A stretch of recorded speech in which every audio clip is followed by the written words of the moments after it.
No, I put O where E's supposed to be. Raynor. Fear me, for I am Raynor. I mean, it's not Taserface, but it'll be. It's still one of those obnoxious little names. So how you been, man? I've been well. I'm not sick anymore, so That's a plus. Silver linings, man. Hey, being not sick is a good thing. It's a good. Because I was sick as a dog last time. Yeah, I know. That's why was one of the reasons we cut that short.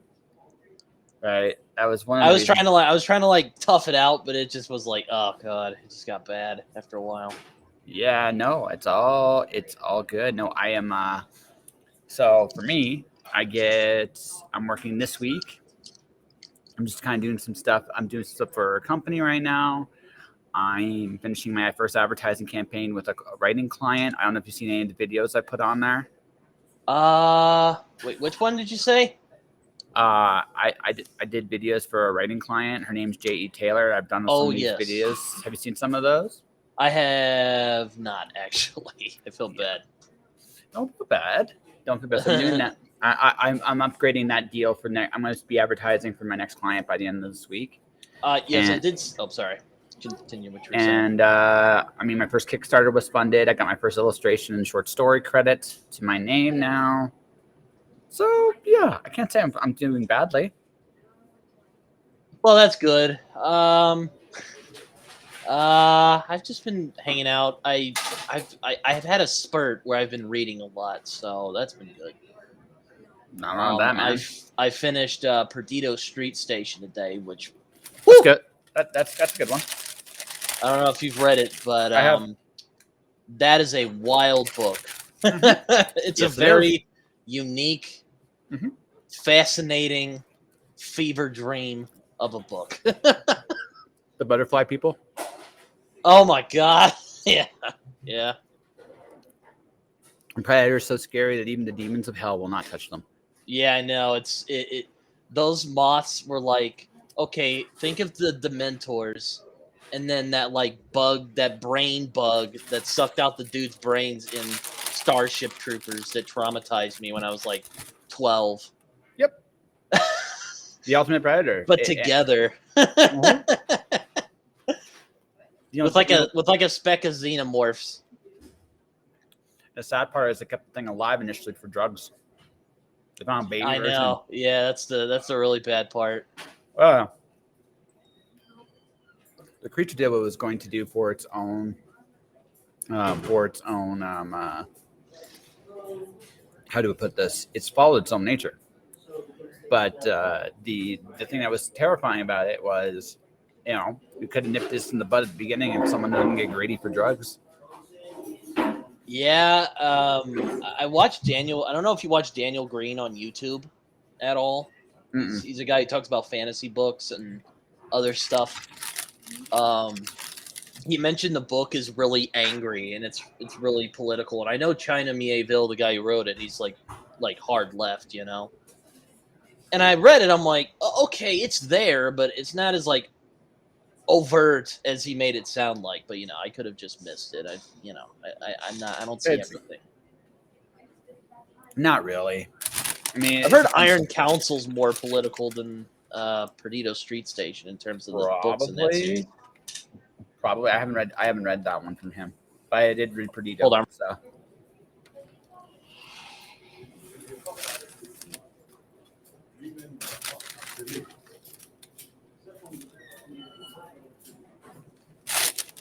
Sorry, my mom came in. Hi, Britton's mom. Anyway, yeah. I have the 3 books here. I got this. A buddy of mine was hard recommending it because I've been fantasy wise, I've been trying to kind of break out of the Tolkien-esque stuff, but hey, love me some Lord of the Rings, and there's some good Tolkien-inspired fantasy out there, sure. Oh yeah. Quite a bit. But I think it's I think it's fun to expand your horizons. Absolutely. So rather than just reading the same crap over and over again. Well, we all like what we like. It's okay to have guilty pleasures, right? It's okay to have guilty pleasures, man. But no, it's good to expand too. I'm currently reading Renegades by Marissa Mayer.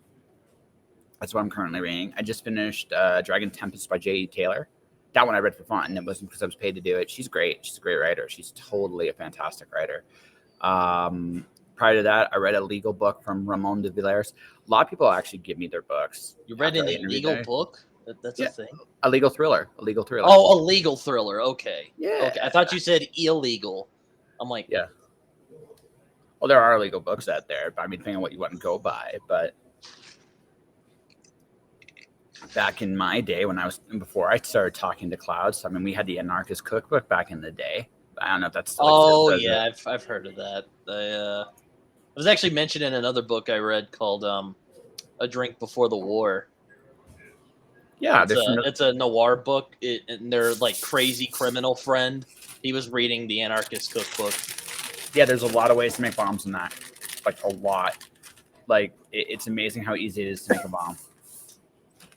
I've heard on Google you can learn how to make methamphetamine. I don't know if that's true or not, but you can.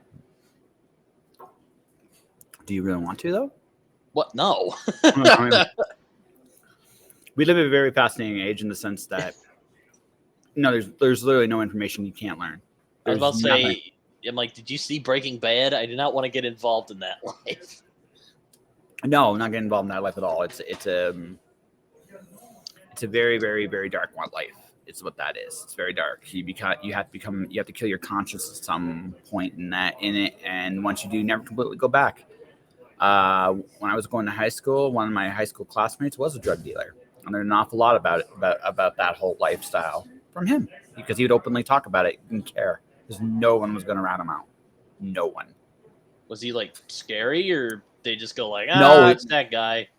No, not scary at all. Most of those people are not scary when you meet them. They're not going at it because they're trying to do business with you. Mm-hmm. Right. That's the thing. They're trying to do business with you. So they're not going to be scary. They're going to get scary when money gets involved because that's the nature of that business. Mm-hmm. But if assuming you stay out of that, some of them are actually not unterrible people. They're no different than some of your neighbors. Like, honestly. Well, yeah, I think there is sort of that disconnect, because what's the first thing everyone says if someone gets like caught as like, a drug runner who lives in like, suburbia somewhere? Oh, I never would have suspected it, Yeah, like I said, most of the stuff that goes on in broad daylight, if you want to be like perfectly honest, the biggest trope we tell with most crimes is that they happen in night. No, they happen in broad daylight. And the reason why is because no one sees it coming. Ironically enough, right? Everybody's awake. Everybody's going. At night, people are a little bit more on guard, even if they're sleeping, right? Because they know this is an old instinct thing, right? So, yeah, I like I said, he told me some stories, man. But like I said, no one messes with those kind of people. If you know who those people are, you don't mess with them ever. Well, yeah, unless you're stupid. Yeah, I get that. I'll tell you a fun story. I'll tell you a fun one. This is when I was a teenager. You'll like this one. Oh, God. So a buddy of mine, this is back when weed was a lot more difficult to come by. And so a buddy of mine found a plant that smells like weed when you smoke it, when you light it on fire. So this is what he started to do. He started to sell it to people in the neighborhood. And this is the best part. He discovered it in a flower shop. This is important. He went through his stash pretty quick. Then he goes to the flower shop. And the lady who's selling him the stuff is asking what he's doing with it, just out of curiosity. And he tells her exactly what she's doing. Now, here's the kicker. Oh, I haven't gotten to. I know, dude. People rat themselves out all the time. Now, here's. I guess the criminal mastermind really does not exist. Here's the kicker. Here's the kicker. You know the person that was in charge of selling drugs in that neighborhood? She owned that. Yeah. It was her. She ran that.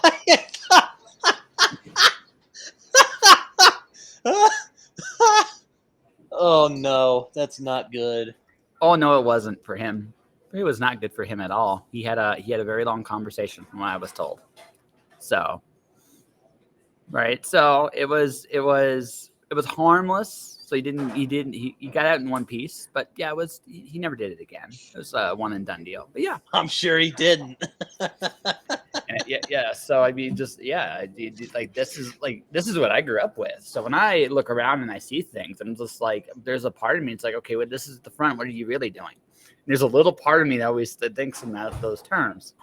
Right? And if you do pay attention, people will tell you if you're paying attention, and if you're not, well, maybe it's better you don't know.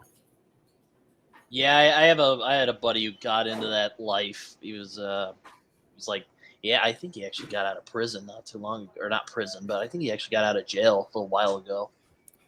So you really got Yeah, it, eh? I remember when one time he was selling. Some dude just came up and pistol whipped him and took his stuff. I'm like, oh my god, Yeah. I mean, I'm sure that happens. I don't know. I don't actually know where you grew up. Well, it depends on your neighborhood. I mean, you're in the States, so some neighborhoods that's a little bit more common than others. But yeah, it is what it is. I can't say that I approve it, but I mean, we have to be honest. Like the world can be nasty, and depending on where you're at, and sometimes people do nasty things to respond. Just the way it is. Yeah. But that doesn't seem the way you want to go. You want to be like the law abiding. There's nothing wrong with us being fully law abiding and cooperative and squeaky clean. Yeah, I guess you could say I'm goody two shoes in some ways. Nothing wrong with that, dude. Honestly, like I mean, I go drinking with my friends sometimes, but that's about it in terms of stuff I do. So there you go. So you do what everybody else does. Yeah. Pretty much. Yeah, that's one of those cases where that's not actually like a bad thing. It doesn't make you look like a tool. No. Dude, most of us at the end of the day, all we really just want is a little moment of silence and be left alone. That's it. Nothing else, really. I mean, anything else is too hard. That's how I look at it. It's just too hard. Yeah, I mean, I'm sorry. No, keep going. I was saying, I remember when I live in Oklahoma, and Oklahoma is just not much goes on. Well, I live in suburbia, so there you go. But but it's funny. There was this guy who used to go around. He was called the Video Vigilante. He'd like walk around and bust dudes who were soliciting prostitutes. Yeah, it was really bizarre. It's like okay, this man is actively endangering himself for like the entertainment of like grandmas. I guess I don't know who would watch that. I guess I did. I was dumb enough to watch it. I guess. I don't know. It's just I like I like the crime genre, but I guess it's like a weird thing. We gotta like something that's kind of bad. I guess I don't know. Well, we're not saints. Like, we're not saints. They're just parts. They're just parts of us that are like we're not all. I'm certainly not 100% goody two shoes. I do all kinds of. I do stupid shit all the time. Sometimes, right? I just don't hurt. I'm just honest enough about it that I just don't hurt anybody doing it, right? So, again, it's not that kind of thing. But where you're at, like Oklahoma, no. I mean, the biggest two things people do there are sex and drugs. That's it. I mean, that's all. I have heard that my hometown is the like capital of sex trafficking. I don't know if that's true. Well, you're a journalist now. You could find out if you wanted to. That's actually true. Yeah, I could, but I was like, really? Oklahoma City out of all places, and it's my friend is like, yeah. I'm like, I guess it goes back to what you were saying. No one would expect it, right? Well, it's not even that. You're bored and you're local and you're just in the middle of nowhere. I mean, the weirdest shit I've ever seen has come from like towns in the middle of nowhere. Like that's like literally that's the weird stuff. Cities have a certain level of debauchery to it, but it's almost like because there's so many people, it's accepted. Or maybe it's just so much. It's so much it just cancels each other out in noise. In a small town, you'll see all kinds of just like stuff that you're like, that's just weird. not even like more. I'm kind of mortified. But this is just weird. You know? Yeah, yeah. I guess that's the point of something like Fargo. You know, the Coen Brothers movie. Oh, I can't hear you now. Oh, I guess he muted himself.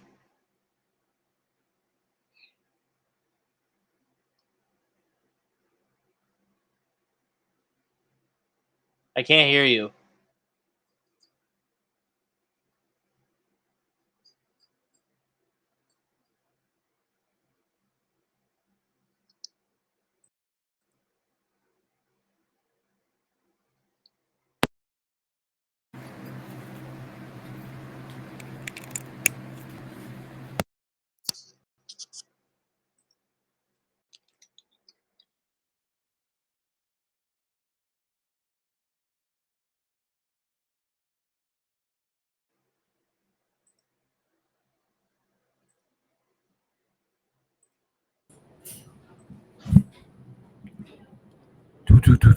Okay, let's see here. Okay, now I can hear you. Can Yeah, you and hear me? I can hear you. That was weird. I don't know what happened there. Well, Calgary is in the midst of a rainstorm. They are totally like no. It like literally this is one of the worst rainstorms we've had in a long time. It's windy. It's flooding in some parts of the city right now. So I mean, what were you saying before we like but because like I said, small towns have weird shit. It's basically like that. Like it's not even like you're in a city. There's a certain level of debauchery that goes on in the city. Well, yeah. Or there's a certain level of it, and it's just normal. Like there's no argument. It's just normal. You go to a small town. Small towns have this thing about like there's almost like there's all right way of doing things, and then there's what really goes on.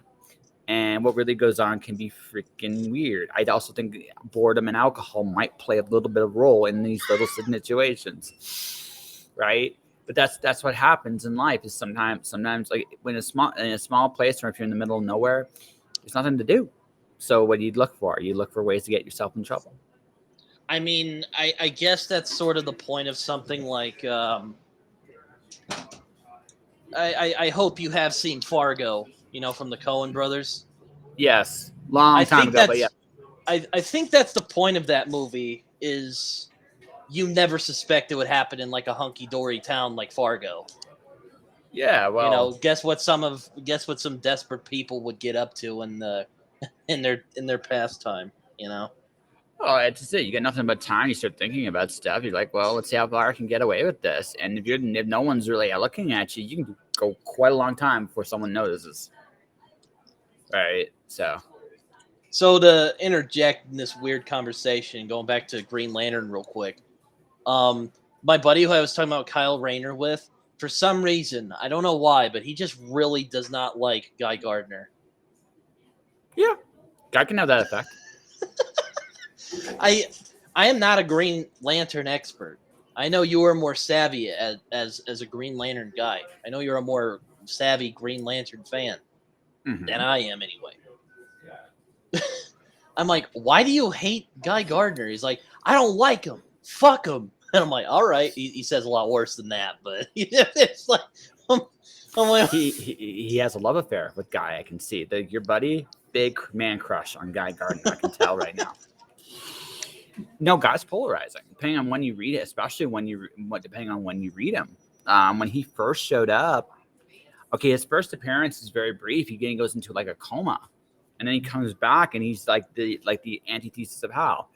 It's like, hey, I can do whatever I want with this ring. I'm going to do whatever the hell I want with this ring, and there's nothing anyone can do about it. So he's one of those guys, huh? Oh, well, at first, it's what he was. That's what he was. Then Keith Giffen got him in Justice League. Then there's the famous one punch scene from Batman, which is hilarious. And then he turned him into like the butt of a joke where he gets his ass kicked by everybody, which is kind of fun.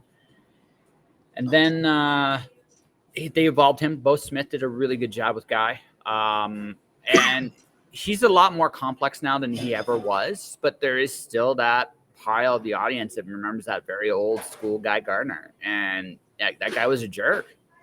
You know, he really, really was. Yeah, I guess it's like when everyone met Damian Wayne, though I don't know if people don't like Damian Wayne as much as I don't know. I don't like mind Damian.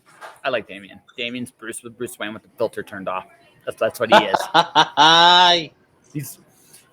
He's Bruce without the filter. That's what he is. Like my favorite Batman and Robin run for the last few years actually was when Dick Grayson was Nightwing and he was his Robin. I thought I loved that dynamic. It was in reverse. Yeah, Robin's yeah. Robin's the dark and brooding one, and Nightwing's the happy, optimistic one. And I thought that was hilarious. That was actually a really ingenious take on that whole Batman Robin mythos. You couldn't do that with Bruce, but you could do it with Dick. Yeah, I think. I mean, Dick Grayson's my favorite Robin, so there you go. Yeah, no, Dick Grayson's great. Jason's kind of too angsty. Damian's also a bit angsty. Tim I like quite a bit, and Dick I don't know. He's just a quintessential Robin for me. Tim is the Robin most like Bruce. Yes. Yeah, most like Bruce. He's a little bit more human than Bruce is, but he thinks like Bruce. He thinks like Bruce, which is terrifying, but also fascinating. I don't know if that's a good thing. No. My favorite. Okay, probably my favorite DC run of the last 10 years was Red Robin. When that was my favorite, and that was Tim Drake, and they both when Bruce came back, they tested each other and they understood, and they both were like, oh my God, they're looking at that like, yeah, the other one's worried about us, and they're probably right to be worried about us because it's just like we're going into some deep dark stuff, both of them, and that's what made that such an interesting thing. To me, it was almost like one of my favorite like animes was Code Geass Lelouch Rebellion. It almost had that little bit of Robin outsmarting all the bad guys he's targeting. I honestly wish they had let that series go. That series was fantastic, and there's so many places it could have gone, and I wish they had let it go because it was they had introduced him to a Catwoman like character. They had introduced him to so he had some of the problems. He was developing some problems like Bruce had, right? He was going against some of the higher levels of the criminal underworld, and he was going against some pretty and developing his own rogues gallery. It was really, really cool to watch. You know, I think what's interesting about I remember. Well, I'll just say two things. One, I think all of the Robins reflect Batman in sure. a certain way. Absolutely. Like in one, like not like a sprawling, just like in one way. Usually, yeah. Like Dick is basically like that's Batman's compassion. Like he shares Batman's compassion for other people. And Jason shares his anger over injustice and whatnot. Tim has his very logical detective mind, and Damian. Well, I don't know what the fuck Damian's his son, so there you go. I told you, he's Bruce. He's Bruce with the filter off. Also, I was going to mention, I think what's interesting, there's this line in, I think it was Batman Hush. Batman's talking about Superman. And it's a very famous monologue where it's an inner monologue. He's talking to himself about Superman. He's like, I know Clark could, basically turn me into meat if he wanted to, but I know he won't do it. Because despite his power, despite the fact he's a god amongst men, he's still a good person deep down. And deep down, I'm not. And I think, well, on one, I don't know if I think Batman's not giving himself enough credit there. But two, I think it's interesting because, I think it's interesting how it's like everyone fears Superman, but I think the one you should really fear is Batman. No, you should fear Superman. Let's be perfectly blunt. Batman, as much as dangerous as he is just a man. He literally, Soups literally called him the most dangerous man alive. Oh, absolutely. But at the end of the day, just a man. The damage Batman can do in comparison to what Superman can do, night and day. Night and day. You could recover from what Batman did. Yeah, I'm not sure. So you could recover from what Superman did. Yes, you're right. So no, you super speed, super strength, super hearing, super breath. You can't lie to that guy. You can't lie to that guy. You can't can't do things. Like there's in no way, shape, or form can any one man compete with Superman. It's not even a contest, right? Right. He's also really smart too. Maybe not quite on Batman's level of deviousness, but he's actually pretty smart in his own Yeah, right. I was about to say. So Superman gets lowballed a lot because everyone's like, "Oh, Batman," but Superman's smart. Like he's a smart dude. Like he's a good journalist. He's a journalist. Mm-hmm. Yeah. He's good at his job. Mm-hmm. Exactly. He's not an idiot. He also has a fortress in the middle of this Antarctic that no one knows about. He plays with technology that no one dares touch, right? He's doing things that no one can really imagine. Superman. Though I will say one of my favorite episodes of the Justice League animated show is when Superman gets transported to the far future and he's depowered, so he basically has to rely on his wits. I really like that. I really love that episode. Yeah, no, because I like seeing Superman not just rely on his superpowers as much as Superman's fun and all. I like Superman. It's grown over the years, but I think it's fun when characters get kicked down and they have to kind of improvise.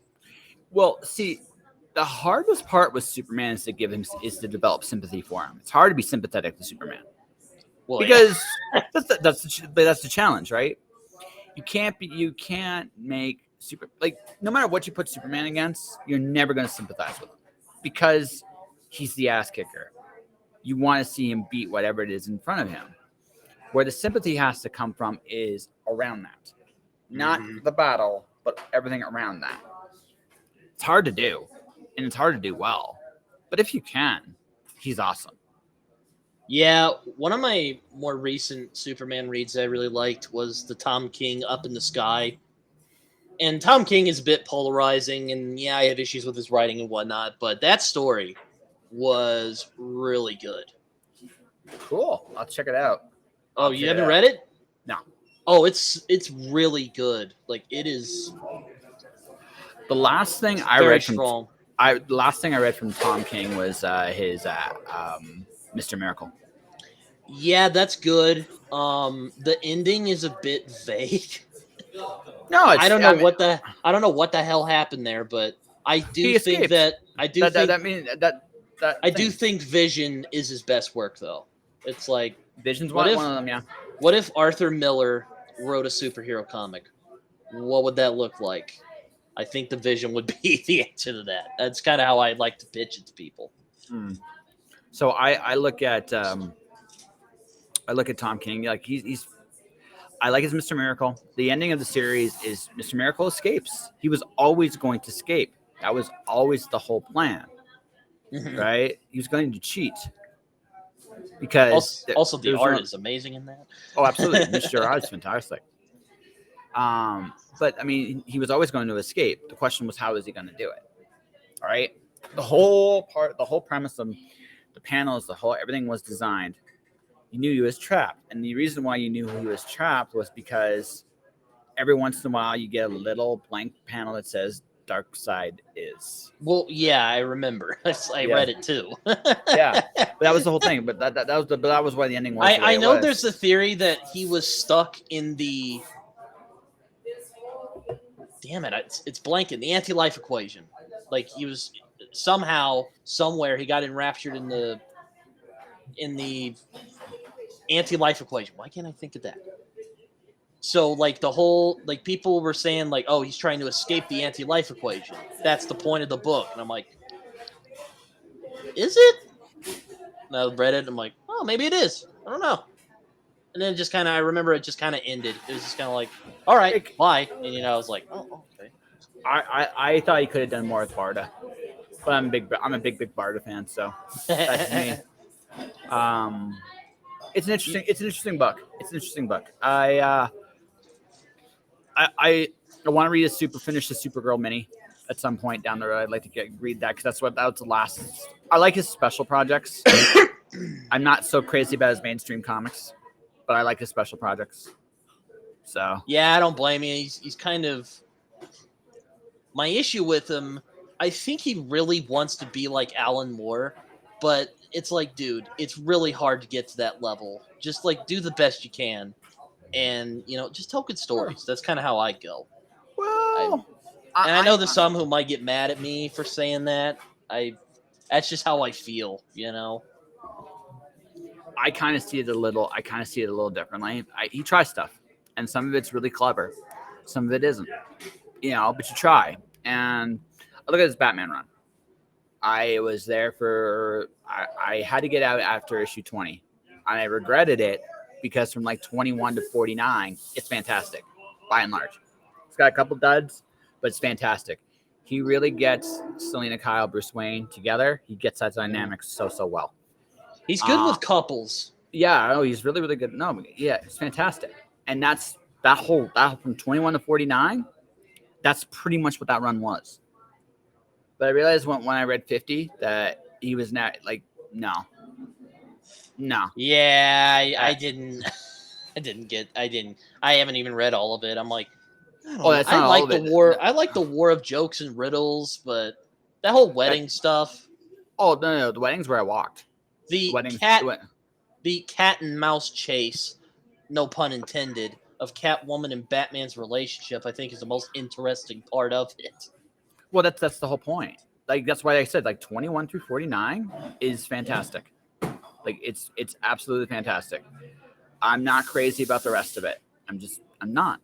Right? And that's just my 2 cents about it. But he's great on special projects. He does some really cool things. He has some really good ideas. I think he's great at it. I don't think he's trying to be Alan Moore. I think he's trying to be him, Tom King. But I also just think that Tom is, when I really like his stuff, I really like it. And when I don't, I don't. He's like Grant Morrison to me that way. Yeah, that's fair. That's not everything. I don't like everything Grant Morrison does. But but when I like it, I really like it. Like, have you read any of his more out there stuff? Like, have you read The Invisibles? Invisibles is awesome. That is wild. Like, it isn't that. Oh yeah. Insane. And there's a few ties to it. And the story around it is insane too. But that's another for another time. Yeah, but at the same token, there's a certain very famous movie franchise that might owe its existence to that book. Yeah. So there's that. I know what you're talking about. Mm-hmm. It's one of my favorite movie franchises too. I know. But we talked about it before. Yes.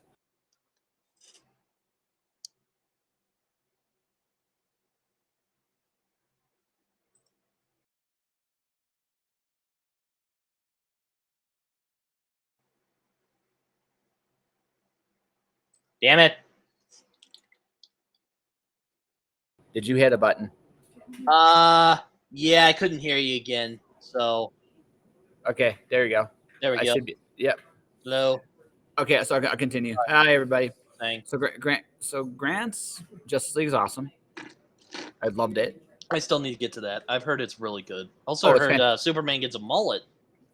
Oh, he had the mullet before that, but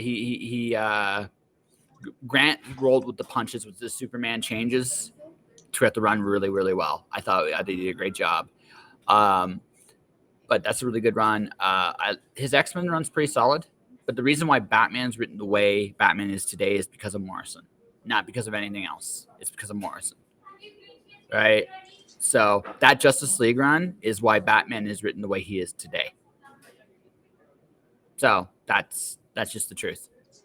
Yeah, I mean, Batman's my favorite superhero. So and then you should check that run out, just because that is the definitive way Batman is written came from that run. Yeah, I know. I want to read the Grant Morrison stuff because everyone's like, bro, if you want like Batman just doing everything, Grant Morrison. Then there's so the stuff I like with him. I like his Batman runs, obviously. I'm okay with his X-Men run. I don't necessarily. I actually like it, but then again, Frank Whiteley is really good too. So he actually made Scott Summers interesting. I hate Cyclops. I'm ashamed he shares my last name. But Britton, that like Grant Morrison made Scott Summers interesting. Yeah, I guess he did, but He did. He really did. You gotta acknowledge. You gotta give it's the like Guy devil Gardner with my friend. It's just God, why? because Cyclops was super vanilla forever. I know that's why I don't like him. Also, he's Yeah, kind of a tool. That's why I don't like him. but then he started dating Emma, and that was interesting. Yeah, that was interesting. That was it was a really strange. It's Grant Morrison, man. So he loves. He's basically the Philip K. Dick of comic books. I think is the best thing he did, in my opinion, though, is Superman. What the hell is it? Oh, All-Star Superman. I was about to say All-Star Superman is a masterpiece. No, it's the closest thing to the Silver Age Superman you'll ever get. I love it. It's so good. Mm-hmm. That's so good. Oh, sorry, I don't mean to interrupt. I admire his boldness in Seven Soldiers of Victory. I enjoyed that I thought it was one of the gutsiest things I've ever seen. I don't think he quite stuck the landing, but I give him credit for trying. That was really, really wild. I particularly his take on I loved Shining Knight. I love Clarion the Witch Boy. That all came from Grant. Then there's and then I enjoyed his Green Lantern run with Liam Sharp. Yeah, I've heard it's good. I haven't tried it. I heard he arrests God in that book. It gets you 3. Isn't he called The Presence? I don't know. No. It's different. It's no. You gotta read it. What with the Green Lantern? That's what the series is called. The Green Lantern is really legitimately about is. It's a love letter to the Green Lantern Silver Age numbers 1 through 74. Before the Green Lantern Green Arrow stuff. That's what it is. It's a love letter to those things. Grant and Liam played with some. I have a lot of that run.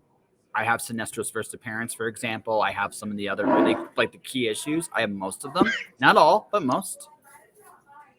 And to see some of the characters that I used to read about when I was a kid kind of come back in some really, really neat ways. The issue where you actually find the true love of you meet Hal's true love is amazing. I won't give it away. It makes total sense when you get it. It's like, and also the fact that Hal's just such a weird character. Like Hal Jordan himself is a weird character. How so? What do you mean? He seems pretty straightforward to me. Nah, but that's the thing. He's boring as hell. Well, yeah. He is more vanilla than Cyclops is. I like Jon Stewart more, dude. Like Jon Stewart. We talked about this. No. But that's my point. Like, why? Because Hal Jordan is more vanilla than Cyclops. Though he was very compelling in The New Frontier, but as Green Lantern, he's compelling. As Hal Jordan, he's vanilla. All right, I'll give you that, but I still thought his journey in that book was really good. Mm-hmm. They never know, like I said, as Hal Jordan, the character. So Grant and Liam Sharp had some fun with it. Had a lot of fun with it. It is actually. And the thing is, here's the interesting thing. It wasn't even the best Green Lantern book in that era. It was as good as that was. Far Sector was better. Yes, I want to read Far Sector. I have the 5th season from N.K. Jemisin over here. I want to read it at some point. I don't know when I'll get around to it though. I'm just gonna say like her comic book debut was amazing. Like that was better than the Green Lantern run by Liam Sharp and Grant Morrison. That book was not terrible. Far Sector was better. Of course, she stole very liberally from Green Lantern Mosaic a little bit, but still very cool, very fun. I always, on the one hand, I'm always interested when prose authors take on comics. But on the flip side, I find it, I do tend to be skeptical because, well, comics is a different beast from writing prose, and sometimes writers do get kind of writers who write books and then they go into comics. Sometimes they can get kind of carried away. You won't be disappointed. And also, you're talking to a guy that can do both too, and has done both. That's true. Yeah, I've also done both. So I mean, it's an interesting dichotomy. There's two different languages. Yep. The thing you got to realize is, as a prose writer, you have to use words to create the images and the feelings in the head. Comics, you don't really have to do that. Most of the writing in comics, it never sees the front of the page. It's all in the back, right? And it's all for the artist. And if the artist does a really stellar job, you got really good artists, the book rocks. Yeah, I mean, Walter Mosley. I don't know if you've ever read any of his stuff. I actually read Devil in a Blue Dress recently, but like he's a big Fantastic Four fan, and he did like a book on The Thing recently, which I kind of want to read because I have a soft spot for the Fantastic Four. Some of the first comics I read when I was a kid. I also have a soft spot for the Challengers and the Unknown, but that's me. I also have a soft spot for Cam and the Editor Ascend. Those are the other two. Those two I have a bit of a. You really like Jack Kirby?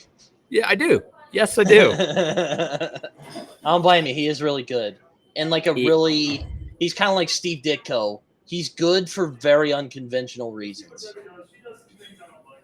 Jack's good because outside of Stan Lee, he made Marvel. Like that's true as well.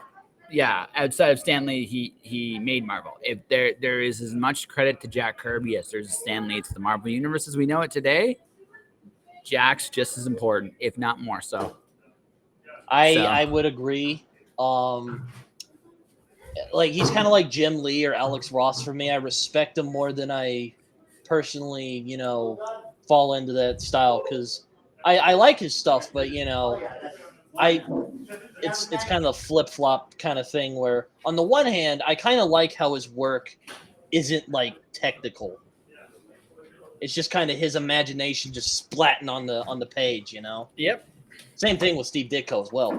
But one of the things I like about Steve Ditko, at least in terms of like OG Marvel artists, I just like his weirdness. Mm-hmm. Like he is thin, kind of spindly looking figures, I like just where he took his imagination, and he didn't even like take psychedelics from what I heard. No. You don't need psychedelics to have a wild imagination, dude. You don't. Well, yeah, no, I mean, But listen, man. There are women I've interviewed on this show. There's one I interviewed not too long ago. I did. All we talked about was cupcakes and murder. That's all we talked about. Oh, I think I saw that one. Yeah. Because I was looking around on here because I'm like, I want to watch some other episodes. Yeah, don't have me in it. That sounds really vain, but yeah. I'm just saying, man. I've come to the conclusion that people, by and large, are weird, and they all have. And I say that with it's part of what makes us awesome too. Is we have this own unique take in the universe. It's great, and that's why Ditko speaks to you. I like Kirby because I like imagination. I have a wild one myself. I would argue that Jack Kirby is one of the 3 most important people in comics history. I agree. I'm not going to argue with you there. Yeah. I will not dispute with you. Do you want to know who the other 2 on my list are? I have an idea, but I'll let you talk. No. At that point, I'm going to let you go. Who do you think? I thought Will Eisner's on there. Mm-hmm. He better be. And the other one, I don't know. I knew Will Eisner should be on there. Mm-hmm. So I love Will Eisner.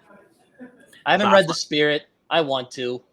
I've read Contract with God, which such a great, anyway. Yeah, that's cool. It won't Harvey, God damn it. What is his last name? The Mad Magazine guy.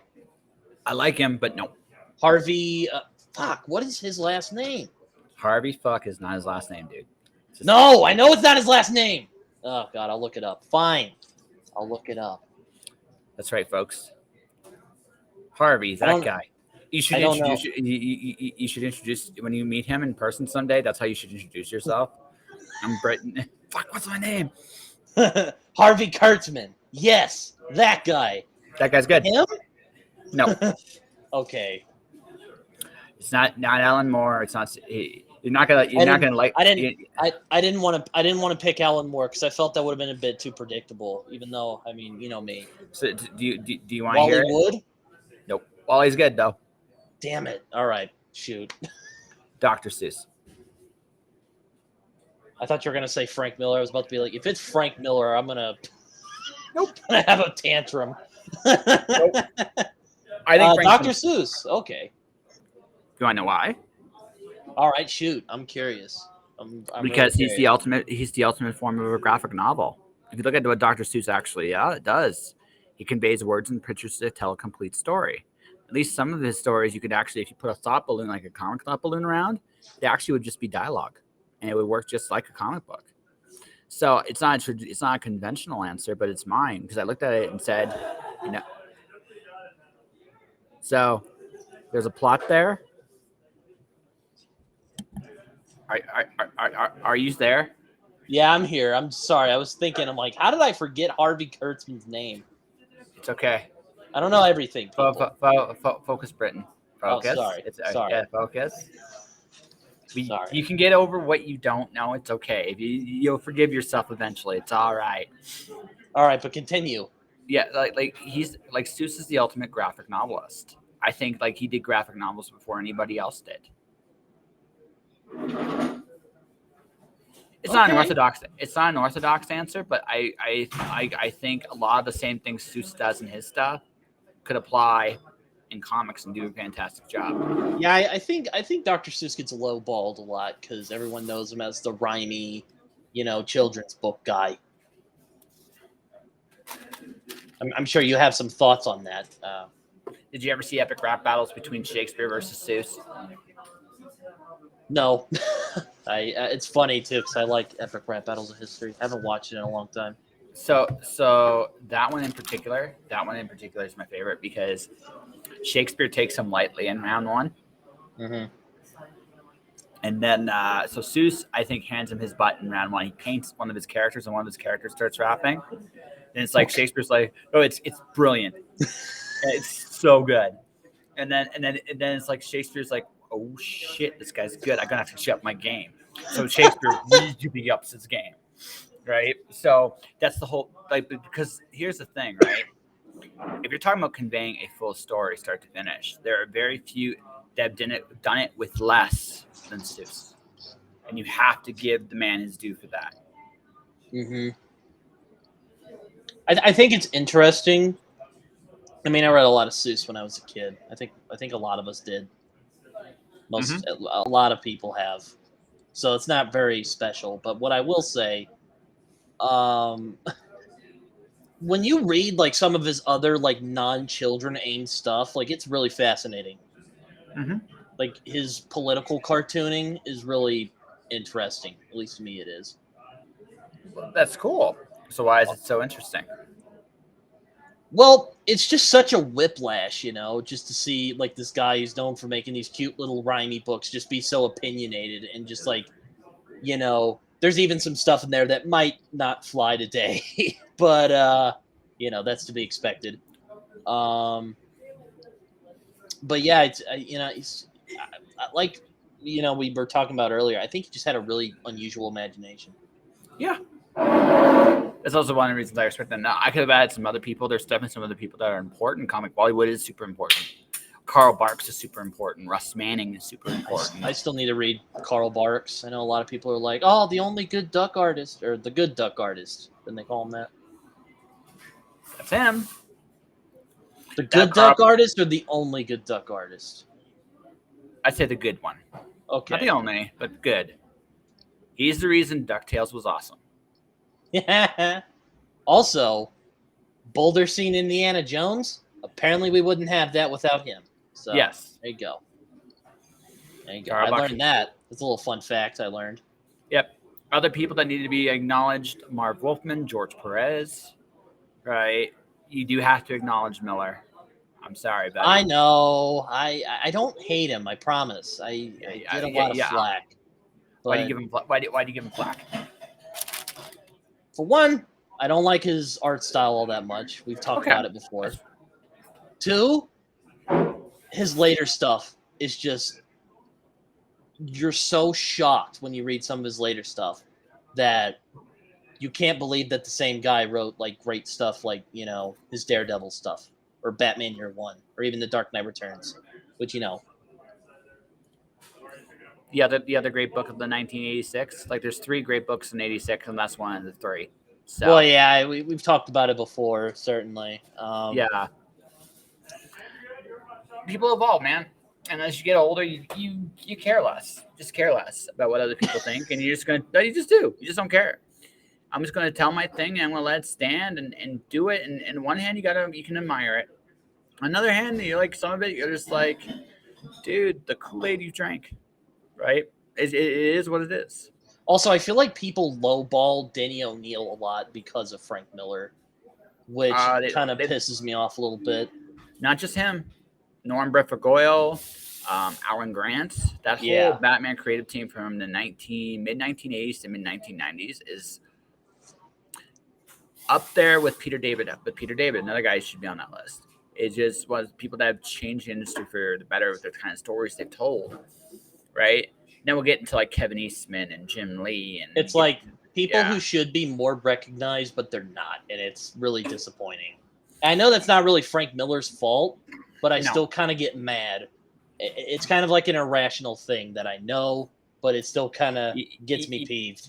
You can't control a hit, man. You can't control where a hit comes from. You just can't.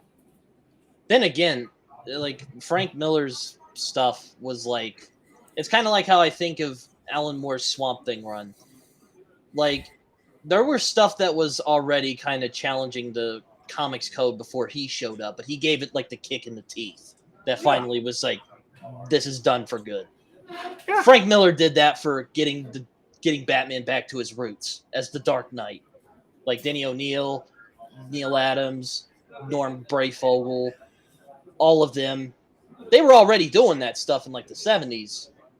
And then Frank Miller showed up and like just kicked it. Like, there we go. Now we're back. Yeah. No, it's one of those situations where you got to kind of look at it and kind of go, this is just the way it is, right? It's not, you can't control when a person hits, right? You just can't, right? So that's all there is to it, right? That's life. Another creator I think it's unfairly ignored, Steve Gerber. Yep. And I mean, just, I don't think Cerberus would have happened without him. I don't think Swamp Thing would have happened. Maybe not. But, I mean, Alan Moore is another thing entirely. But Dave Sim, like it or love it, he doesn't get the love he deserves either. Dave Sim's odd. I've read some Cerberus, and it's like, oh, this is kind of cute. And then it's like, oh, God. Did you read the letter columns? No, I haven't. I've heard. I've not heard about them. Yeah, they get weirder as the series goes. I know Dave Sim just doesn't give a fuck. I know he has like a reputation of just being like, "Fuck you guys, I'm gonna do what I want." That's part of it. He found God in a very interesting way, and there's also the whole he's a misogynist thing, which I don't really. I mean, yeah, that's bad, but no. Oh, he is. That's Dave before finding God was he was a rock star. After God, he was a misogynist. Oh God, that's not. No, it's not. No, it's not good. Oh, okay, then I've been corrected. Yeah, there was a time he wasn't, and there are a group of indie creators. Some of them are well known, like Jess Smith, that guy that made Bone, Colleen Duran, there's a few others. I met her. She was really nice. No, she's incredible. Like, might be one of the smartest business women I've ever met.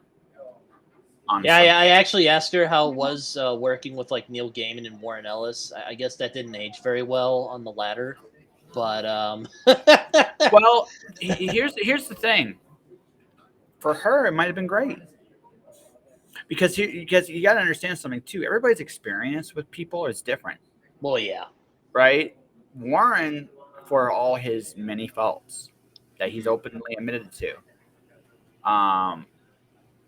he didn't do that to everybody he dealt with. Well, no. Well, of Right. course not. I'm sure. Right. It still kind of hurts to, because I love Warren Ellis's stuff. We talked about it a little bit last episode. Yeah, a little last bit. time I was on. Yeah, but a little bit. I mean, we can go a little deeper. The fact of the matter is, he's the most prolific author in comics. It's Warren. One of them, I'm sure. No, Yeah. no. He is. He legitimately is. He has become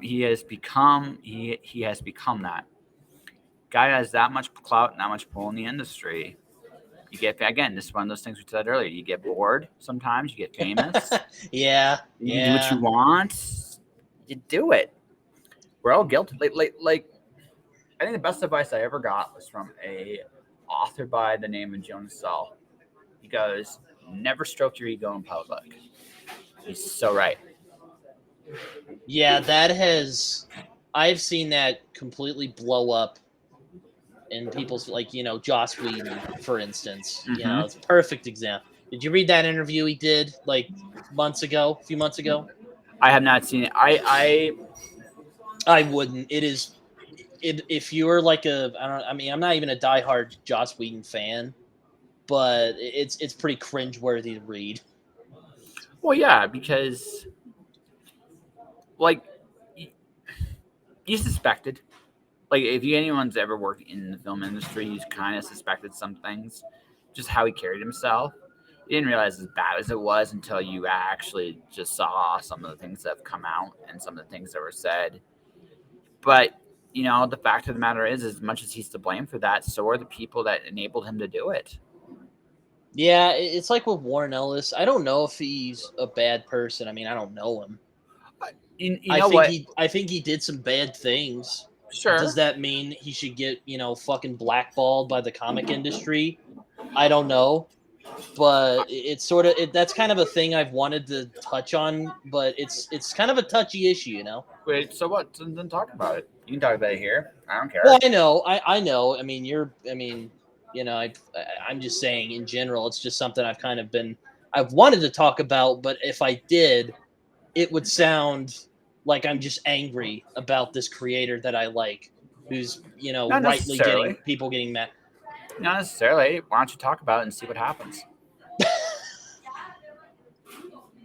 What really pissed me off about that whole Warren Ellis thing is it's just like the backlash, and not like the website. The website's, that's valid.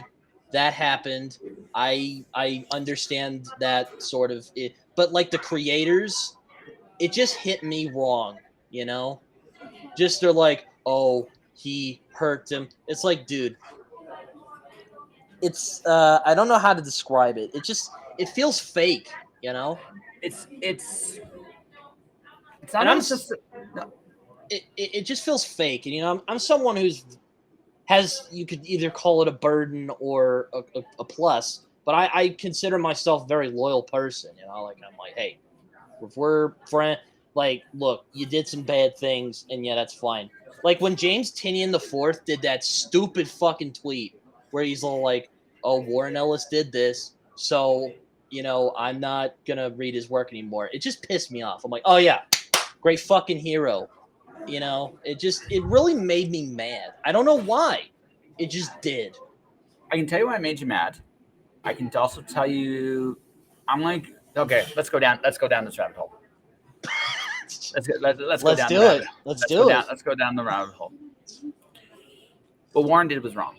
Yes. But what happens in situations like this is that there's a degree of virtue signaling that happens too. It's like, well, yes. He did this, so I'm not going to do this. I've thought about this because I love the Harry Potter series. But I'm not crazy about everything J.K. Rowling says either. Well, yeah. Right. Oh God, that's a whole other fucking. No. It's the same thing. I know. It's the same thing. It's. So Oh God. it's made me really think about this in terms of, okay, nobody I read, if I know them personally, I agree with every single thing they say, and sometimes I don't agree with everything they do. Well, yeah. If they're my friends, I love them anyway. Mm-hmm. Now, if it's a repeat offender, by the way, I'm going to preface this with this. If it's a repeat offender, then no, we're done. Well, yeah. We're done. I had a buddy of mine. I've known him for a very long time. He got outed for having various affairs because he was traveling and doing conventions for a long time. And a lot of the women he had been with had come together and kind of just confronted him on his bullshit. And I remember giving him this advice. And this is just what I told him. It's like, if you don't deal with this now, this will always haunt your career. Right? And to his credit, I think he has. Now, a couple years down the road, if this comes up again, like, I walk away from him. It's like, he's not going to change.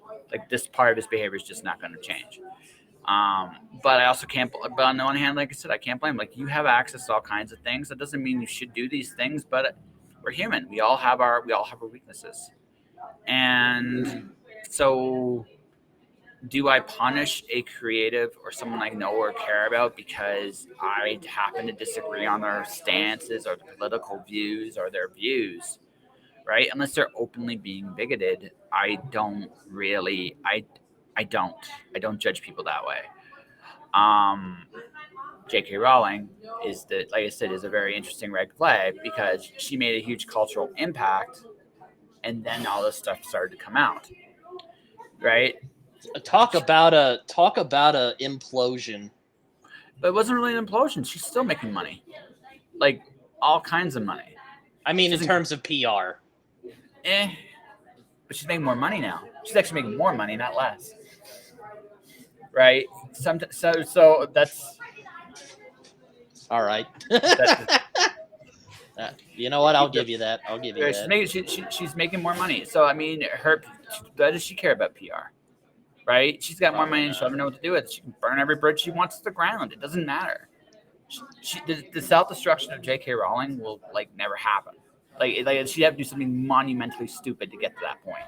I mean, I'm talking like a giant drug binge, the likes of which we've never seen. Right? Right? That's what it would take. Now, will she ever be able to do anything beyond Harry Potter? Probably not. But at the same time, I mean, she might be good with that. Right? Right? And so me being outraged at something she truly does not impact her one way or the other, what good is it? Well, yeah, I get that. Are you saying that's the reason I got mad? No, the reason you got mad, you got mad is because you live in an industry where sometimes people are like complete dicks to each other. And you see this stuff behind the scenes. And if you say something, you're kind of almost like you're denying yourself work down the road. We're a networking business as much as we are anything else. So it's very suspicious when someone like Warren Ellis gets outed for something that was very wrong, yes. But when big pros say, I'll never work with that person again, or I'll never do this again, it's like, well, he's fallen. I'm taking advantage of this position. Right? Mm-hmm. The flip side to that, though, is this. Up until that he made that mistake, Warren Ellis had a lot of power. If someone had spoken up, I'm not saying you do it, because I don't know that well. I've had a couple conversations with Warren Ellis. They're fun. Wow, that I'm even after the whole thing, I am envious. I'll tell you. Okay, my Warren Ellis conversations were this. Back in the MySpace days. This is the MySpace days. Oh okay? My God, were you on the Warren Ellis forum? Yeah, I was. No, I was. Oh my God. Oh my God. Okay. Yes. Okay, so here's the story. 4th of July. This is when George Bush was president. So he goes off It says, "Happy 4th of July." Basically making fun of Americans for picking George Bush.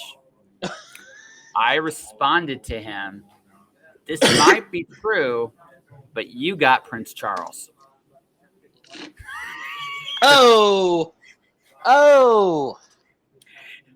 So I think I cracked him. I think I made him laugh because he responded back to me. He goes, "Yeah, but I mean, your guys like." He goes, "Hey, listen, I admit George Bush isn't part of the totem tree, but here's the thing: he goes away next year, and you still got Prince Charles." Oh. Ouch. You just have to know how to. So that was my first conversation with him. My second one though was a much nicer one. He had wrote his first novel, Crooked Little Bane, and it's a good book. It's a really good book. I haven't read it. I want to. It sounds like something I would like. It's a filthy book, but it's wonderful. And sounds like a Warren Ellis joint. No, it is. And so I wrote him and said I really enjoyed the book, and he was genuinely touched by that. Those are my two Warren Ellis interactions. So, yeah. Well, that's worse than, or that's not worse. That's better than nothing, I guess. I don't know. Oh, hey, listen! I got to make fun. So I turned his making fun of the United States and George Bush to making fun of his country for Prince Charles. I won that day, and it's awesome. Right, and I hit him where it hurts. Like I say, if you want to hit a British man in the political spectrum, go after the monarchy. You can't miss. You just can't.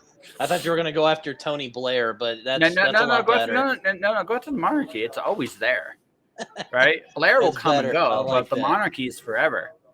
I like that. All right, so go after the monarchy. It's easy KO. It's an easy KO to the British people. And then the other thing too, you actually made laws to get rid of monarchies, and here you are still stuck with yours. What is wrong with you guys? What drugs are you on? You make fun, like I said, making fun of the Brits politically, easy to do. You just got to know how to do it. But again, going back to this, he had a position of power. He's he's the most prolific author in comics. It's not even close. And it's not even close. He's got more graphic novels than any other comic creator out there. Even though he might be in trouble right now, he still has the impact he has made on this industry, good and bad, cannot be denied. Right? A lot of the creators that are in the industry today are in the industry because of Warren Ellis, Ben Temple-Smith. There's Kelly Sue DeConnick. Yes. Matt Fraction. Those two. Yep, they got married they met and got married on his forum. I know. I've seen the documentary, which is really good. I really like that one. I think Chip Zdarsky. Oh, Kieran Gillen. Like half the people today who are working are because of him. Exactly.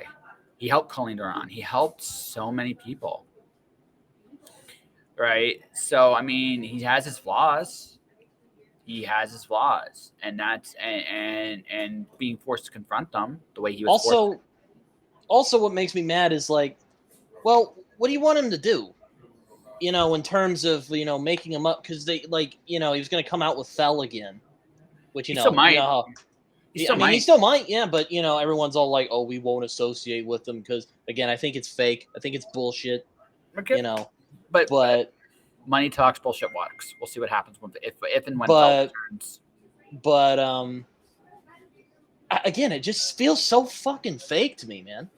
Just to say it in the bluntest way possible. That's why I'm kind of hesitant to work in the comics industry. It's like, if I fuck up, who cares? If I do something that badly, I could get fucking lowballed, like that, or I should get fucking blackballed like that. So, it's like that matters less today than it used to.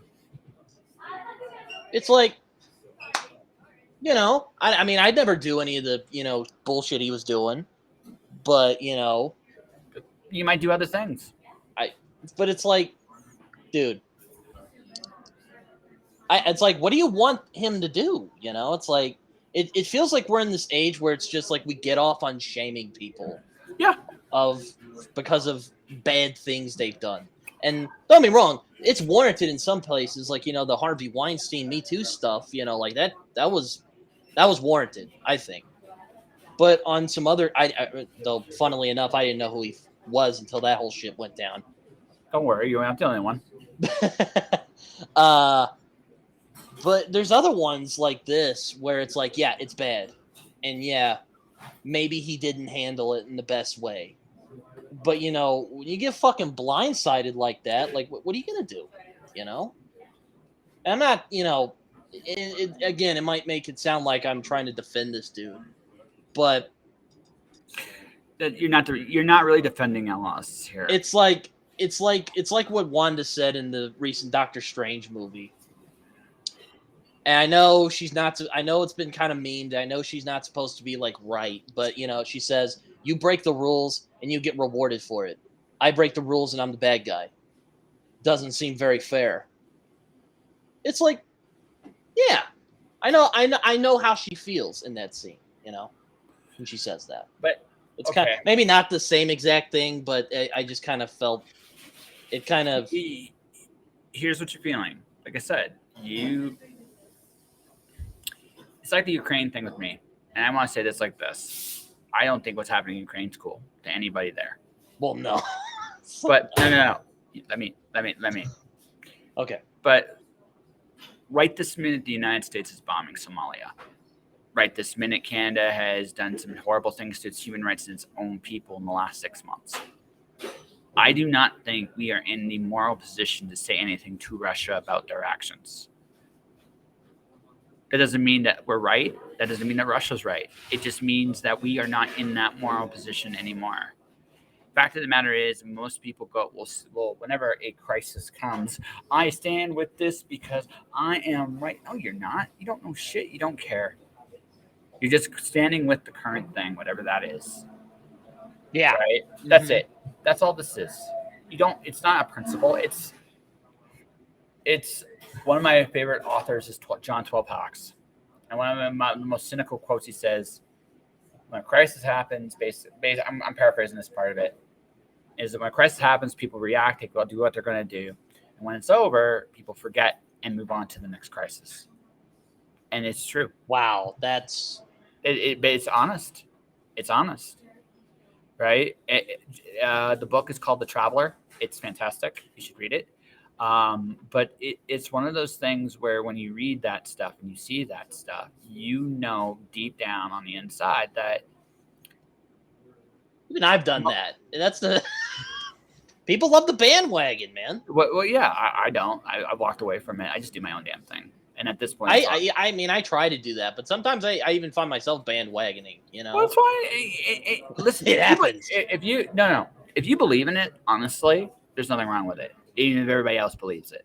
Although maybe you should be worried if everybody else believes it. That's just personal opinion. But that all said, you believe what you believe. You only do what's right by you. But that's why you've never seen me put like one of those cute little banners like I got vaccinated or I stand with Ukraine or I did this. You'll never see that from me. Because it's the most disingenuous thing I've ever seen. Virtue signaling. Yeah, it's total. That's what it is, and that's what you thought, and that's what you're mad at there. It's not. Yeah, that's exactly it. Yeah, it's the same thing. It's not that Warren isn't wrong. He is. Yes. It's the fact of the matter is, it's the rest of the game. Right? This is what, and J.K. Rowling is in one way, it's kind of the same thing. In one way, people are jumping on her, but the thing is, she's got so much money, she doesn't care, right? And that's the reality. She's still spreading her nonsense opinions on the internet, making her dumb changes to Harry Potter, and and you know what? Cool, bully for her.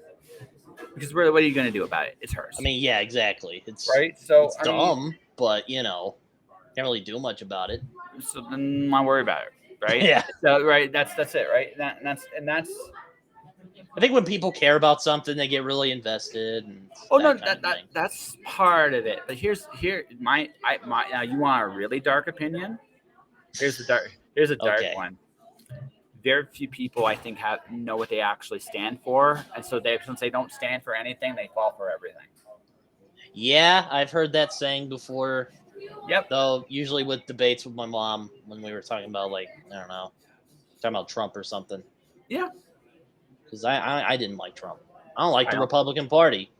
And, my parents are jokingly blaming me because the gas prices are up. I'm like, well, okay. Not to get too political. I don't want to get too political on the show. You can do what you want. We can talk politics too. I don't care. No, I mean we can. I just don't really want to get too deep into it. I got you. I got you. But it's like, okay, so would you rather have a guy who's blundering every single day, like literally every day, and you could say whatever the hell you want about the media dogging him, but Trump did not help himself on the one hand. Would you rather have someone who's blundering every single day, making an ass out of himself in front of the world, or do you want, with low gas prices, or do you want a guy who, yeah, sure, he's memeable in his own way, but he's running the country as competent, like more competently, Is he? That's the thing. No. See. So I got some really bad news for you. Oh God. The Republicans are going to take the House and the Senate in a landslide. God, it's not even going to. No, it's not even going to be close. No wonder Warren Ellis is so bitter. No. But here's the part that should bother you. It's the right thing, and I'm not saying that like with a happy voice. I'm saying that because your current president, is probably the most incompetent president in history. He has managed in 2 years to create 4 major crises, only one of them not being his fault, right? Mm-hmm. Pandemic, right? Mm-hmm. See, recessions happen in presidencies. They're not popular, but they do happen. Inflation does not happen. Not like this. That's bad. Afghanistan is terrible. That was bad. I'm not going to dispute that. Okay, that was bad. Let's keep going. Because it doesn't add up. Even how he handled COVID in terms of human rights violations, all of that stuff is coming to a head. I would go so far to say, now I'm not saying Trump's good. I want you to be very clear on this. All right. I'll be very, very clear on this. He's not good, but he was better than this guy. And I don't say that with joy, because people are going broke. People are losing everything. Even more, and on top of that, Biden divided the country even more than Trump did. So you literally have the most incompetent president in history right now. There's not an argument. There's no argument that can be made to stand. I mean, I should backtrack and say that I don't love Joe Biden. I don't think he's a great politician. All I'm saying was I thought he was the better alternative. And a lot of people made that same assumption when they voted for him. But I'm going to tell you this right now. It's going to be a Republican president in 2 years. It's going to be. It's not even going to be close. Jesus. It's not even going to be close. Right? But there's no spine though, man. They have more spine. They have it. Really? They have a spine. They have it. They have an agenda. They do. They have an agenda. They're unified. And seriously, this is all they got to do. They got to say, we're not going to fuck it up as bad as the last guy. And I'm going to be very honest with you. That's going to be hard to top what Biden has done. It's going to be very hard to do that. It's actually hard to imagine someone making that worse. Anyone making that worse. I'm talking a dog might do a better job. Like that's something. You know what? Yeah, I'll give you that. I'll give you that. But so it's going to be a Republican landslide. There is no stopping that. That's the reality. That's the reality. You're gonna have to deal with that. And the thing is, I think you got to be honest about this. Can you blame anybody on this one? It's like that line from that Al Pacino movie where he plays the blind dude.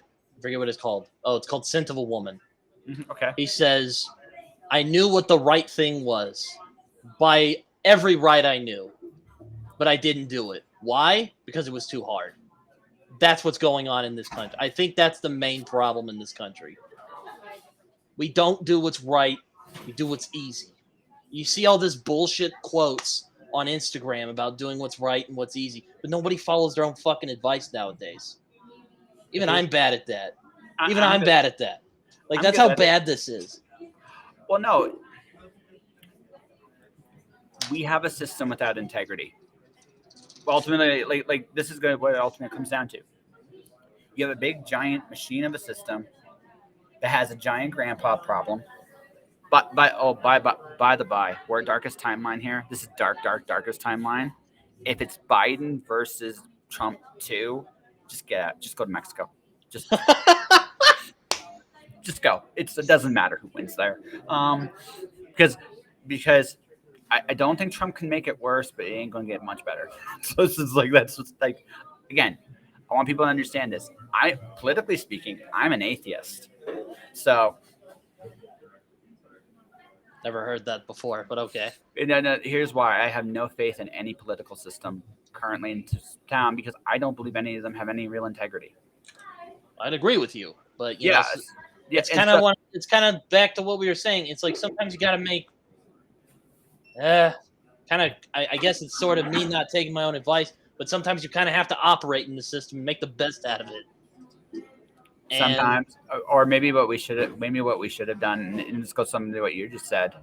Maybe about 20 years ago, people like me should have said no more, and said we're going to make some changes and fight the system for those changes.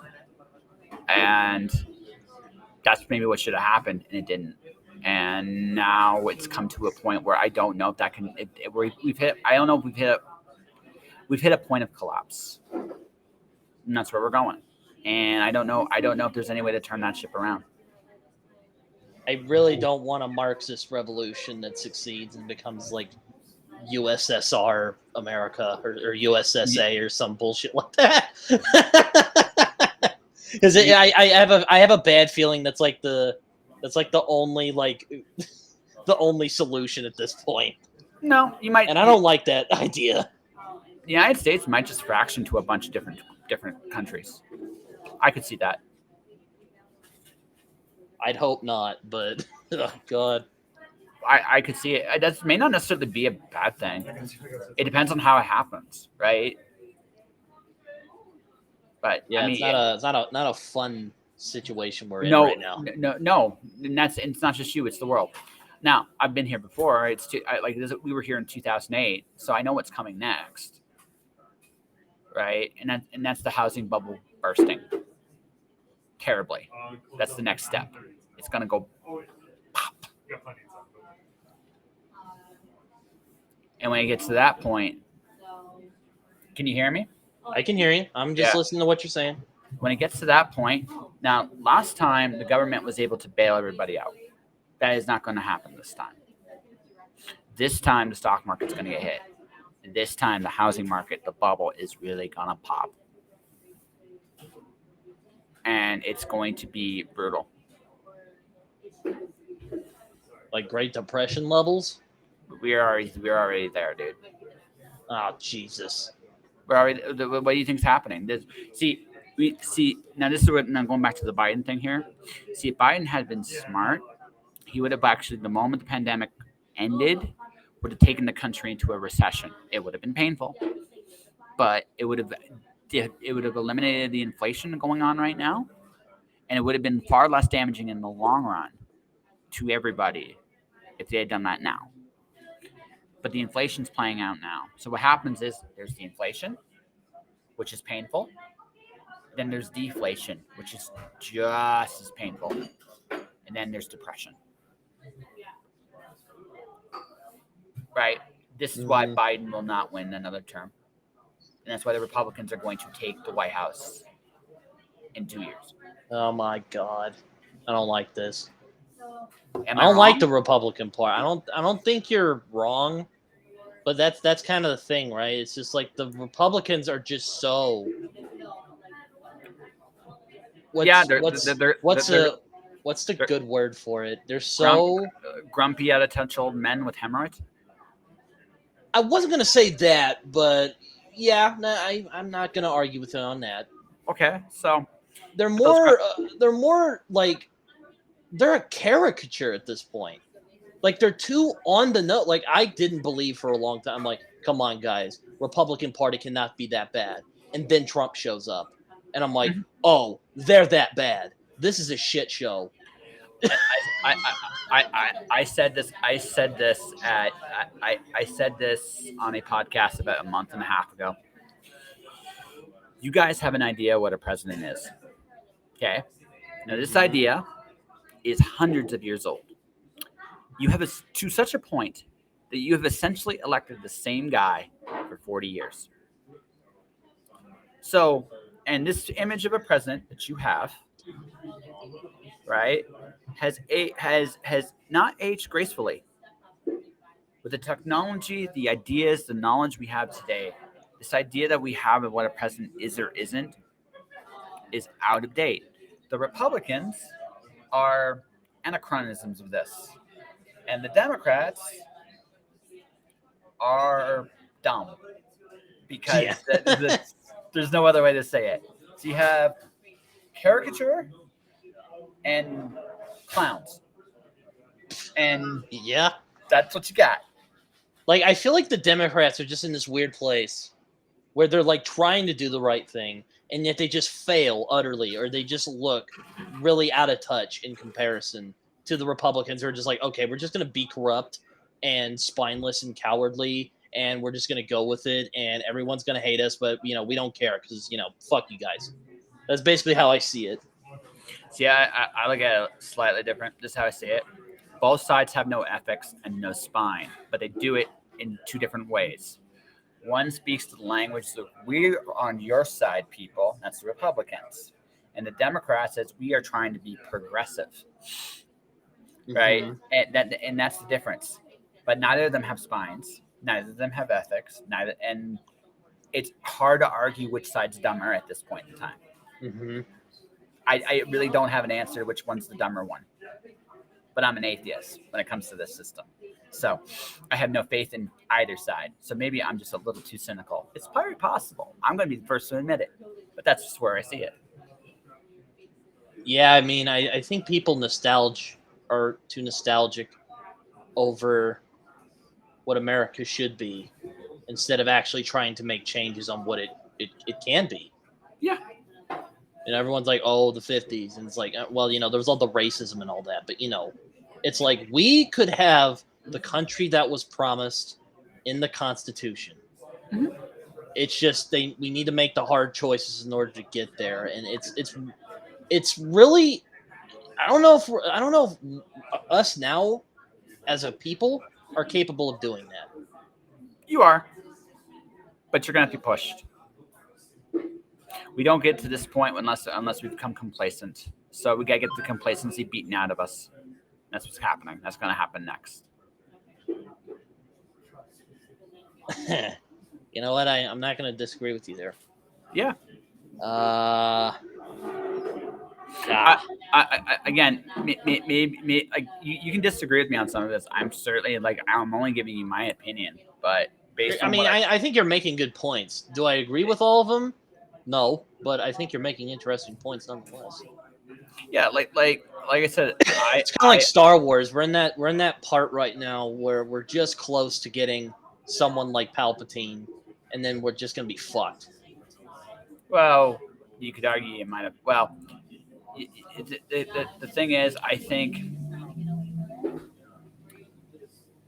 By the way, just to say that I'm not trying to justify any kind of superiority contest. My current prime minister is currently in hiding from his own people and occasionally wears blackface. So I mean, I can't blackface. Honestly. My god. Yeah. So wait. No, I thought you were from Canada. I am. Wait, you guys don't? I thought you guys liked Trudeau. Yeah, it's 50-50 right now. What's he doing right now? If you ever do the hashtag blackface Hitler, you'll know. You'll know. Oh my god. Oh. Oh. Mm-hmm.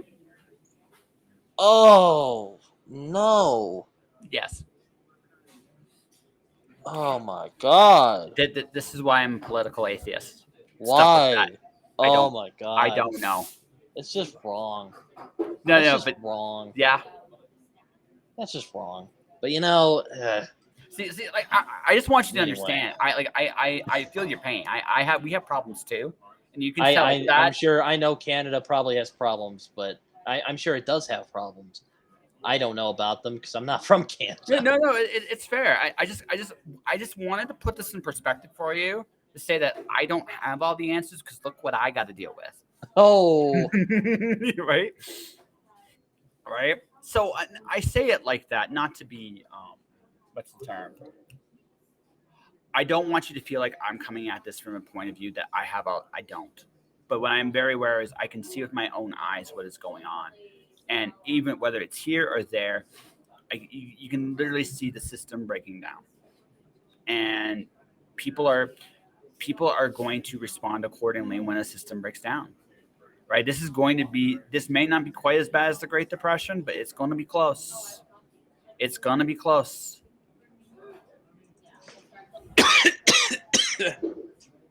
but going back to my point I was making, you know, I kind of feel it is similar back to what I was saying about Warren Ellis. It's just kind of this culture where we shame people and there's just no compassion anymore. No. And yeah, like I said, and again, I don't want to sound like I'm defending Warren Ellis. I'm not. What he did was wrong. I am not denying that. But my point is, I don't feel that this sort of shaming culture, I feel it's very disingenuous. Like I said, it's fake. It's fake as fuck. Yes, it is. It's playing politics, man. That's the whole point. That was the whole point I was trying to make. It's kind of like how we are nowadays. It's just people getting angry and then nothing changes. It's like, oh, we should change this thing about, you know, how women are treated, and then like 5 days later, Yeah. it's the next fucking thing, you know. Yeah. Comics in it. I saw Jason Latour posting on Instagram the other day, and he got in trouble for a similar thing. And again, I'm not. It's just like how easy it's become to just blackball people for dumb shit that they've done. Well, It's ridiculous. It's like that whole. It's like when people talk about job interviews and they find those dumb. That always pissed me off too for the same reason. It's like, where the fuck are you coming from? That part of my life does not affect how I am going to work as a person. But then again, I am only 21 years old. I do not know about all of these things. So, but you know, it's that same exact thing. It's like people just love to find reasons to get angry at each other, and it just really pisses me off. It pisses me off in exchange. so I want this to stop. Yep. Filthy Frank, it's time to stop now. I don't know if you've seen Filthy Frank or if you've I'm heard. not. No, No. This is So oh, continue what you were saying. so.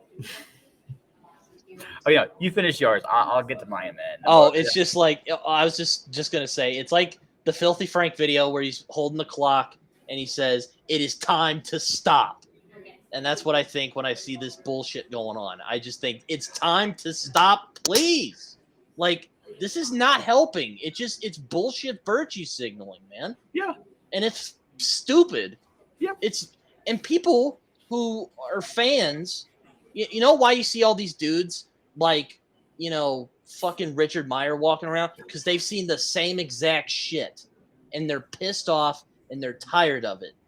Mm-hmm. And, you know, I don't agree with everything Richard Meyer says. I think a lot of his stuff is just, you know, him getting mad and just being just bullshitting about stuff he doesn't like. But he has a point. This virtue signal-y crap is stupid, and it needs to stop now. It's also cancel culture. So I just learned in this one sense, I'm going to be more like Dave Chappelle. Okay. So Dave Chappelle, when he's out at cancel concerts, like, you know what? I'm going to do what I want. I don't care. I'm just going to do my thing. Fuck you guys. And that's the only solution, really. Because at the end of the day, look, if someone decides to judge me on this idea of what they have of me, I can't really control that. It doesn't mean a damn. It's annoying, but there's nothing I can really do about that. But also, I mean, it passes, right? Warren Ellis is quietly has resurfaced. You can go watch his stuff on a regular basis again if you want to. And the fact of the matter is, no one's saying a mum about it. His time being baked is past. And I'm sure at some point it'll come up again when he releases his next book. Whatever that is, whenever he comes up with, whatever he releases, that will be his next thing. But he's resurfaced. He just kept going. He disappeared for a while and he just kept going quietly at whatever it was he was doing. And that's what everybody has to do. Like Dave Chappelle did in comedy. Other people got to do it. Like we live. I should ask this question. Do you have anything of a Christian background at all? I was raised Christian. Okay, cool. I'm not anymore. That's fair. That's fair. But one of my favorite little Bible stories is Matthew 23. Mm-hmm. So Pharisees in the Bible are very much like the virtue signalers of today. Same shit. Yeah, same shit. It's the same shit. We need a Jesus, man. We need a Jesus now. We would be very open to one. Like legitimately, we would be at this moment in time. We'd be very, very open. I don't know, because every time we've gotten like a Jesus figure, like someone like King, what have we done? We fucking killed them because we're stupid. Well, but it also would upheave the whole system, right? I think we need someone like that who wants change and not just these random voices who are just being agitators and not really doing anything aside from just stirring up shit. Well, here's the thing: you have to escape it. The one beautiful thing about the world today, it's called decentralization, Britton. Mm-hmm. You can go your own way and find your own place. But what were you saying about the Bible story, though? But I'll let you continue what you were saying. Because Jesus would these guys would come to him about what's right and what's virtuous, and he would shame them every single time. You know, my favorite one was it's not Matthew 23 was him as he condemns them like to hell, the worst pits of hell, the absolute worst. He goes, he actually called them a den of vipers. Right. Another good example is the priests of Baal. Way back in another one of the Bible stories, same thing. It's the same shit. So the other thing I've gotten into the habit of, like, I'm pretty opinionated. I'm not. I don't necessarily like leap out off the page with it. But me and you have talked politics for a good 40 minutes. You got opinions. Yes. Yeah, I got opinions, and I don't care who you are. I'm going to give you my opinion. If you're an agent goes, I don't want to work with you, fine. I don't want to work with you either. I don't give a shit. Right? So I have hit that point in my life. I am too old to care. Kind of want to be at that point, but I don't want to be older when I do that. When I get to that point. Then my friend, you must start now. This is how you do this thing. You find what you love. You got it? Yeah. You find what you love. You do what you love, and you believe in self enough that when someone eventually comes at you with that, you just go like this, and then you keep going. And that will come. I got there at 27, right? The pandemic has actually made me even more terrifyingly focused that way, right? So use the things that have happened to shape you. Believe in you. Especially right now, with what is coming, you have the biggest struggle you are going to face, my friend, is this. What are you worth? And if you go with me, well, I'm just a storyteller, I'm just a journalist, that is not good enough. I am Britton Summers. I am an amazing storyteller, and I got something that is worth saying. Have that in your head, have that in your heart, and use that, and bring a pair of fingers with you when you need them, and go for it. That's kind of the thing I'm trying to figure out. What is it that I want to say, aside from fun stories that I'd like to tell. But You they're the know, fun stories that you like to tell. They're just as important as serious stuff. You you don't know. need you don't need to be serious, my friend. Hmm. You can be you, whatever that is. If that is right now, I spell Rainer with an O instead of an E because I can. Doesn't matter. It's important. The important thing to remember is that it is important, whatever you choose to do, and treat it like it's the most important thing you can do. If you can do that, you will be able to protect your worth from everybody else that's going to tell you, we have to do this. Why do you have to fucking do this? I don't have to cooperate. What's in it for me? And you got to have a little bit of that in you, right? And at 21, that's hard because at 21, you still got a lot of like school shit in your head. You still got a lot of I want to cooperate. I want to get along to get get along to get along. Like you want to get along to get around. It's hard to stand up on a limb, especially if you don't know what it is you believe in, right? But if you can find, but if you don't know that, that's also fine. Here's what matters. Then tell that silly bullshit story about Raynar with an R. Tell that bullshit story about that flower show. Make it the most important thing, right? I get paid to play a test at a card game right now sometimes, dude. Like that's one of my freelance gigs. That actually doesn't sound like a bad deal. Like it It, sounds like fun. it sounds like fun, but it might lead to something really big. I Yeah. can't say much more than I can't say more than that. But what I will say is this. It's your worth. Don't settle for anything you don't want. And if you don't know what you want, then have fun. You know, it's kind of like Ray Bradbury. He's my favorite writer. Mm-hmm. It's one of mine too. And or if I had like a top prose writer, it would probably like because I can't make up my mind a lot of the time. But Ray Bradbury is on there right now. Mm-hmm. One, I love him because of his love for storytelling. Mm-hmm. And two, I love that he had a way of discussing hefty ideas almost without meaning to.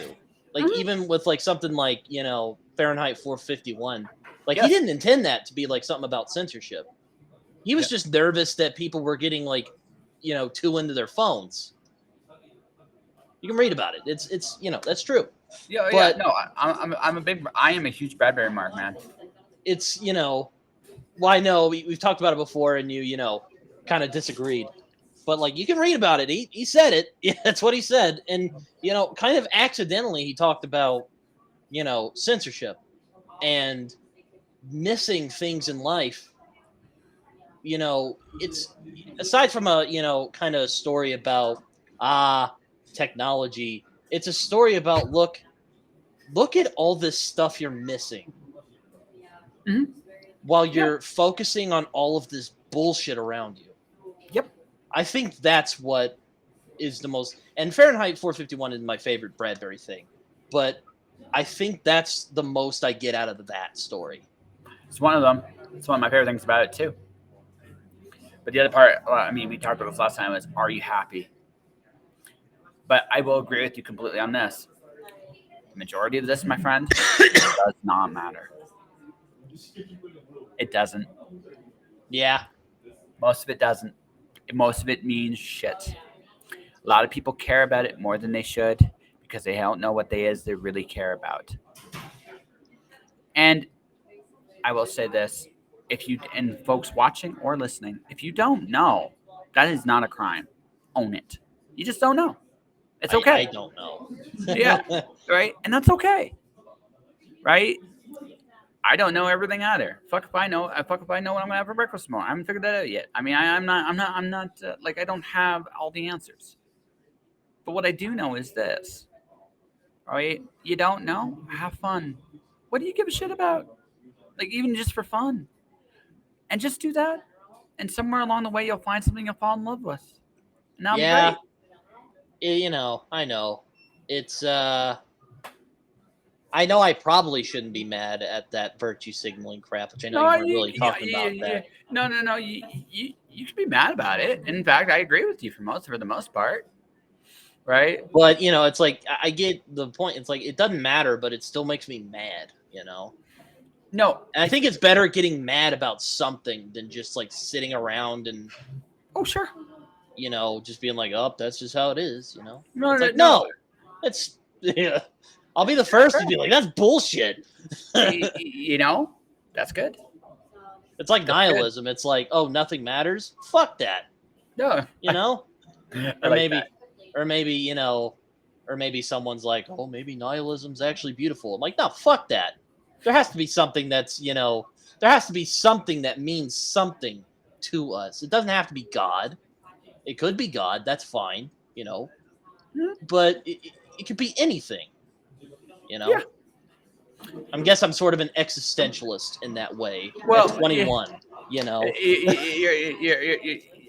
I mean, if I were to describe your religious faith, you sound like an agnostic, and that's okay. Yes. That's okay. Right? And hey, I respect agnostics. I really do. I understand. So.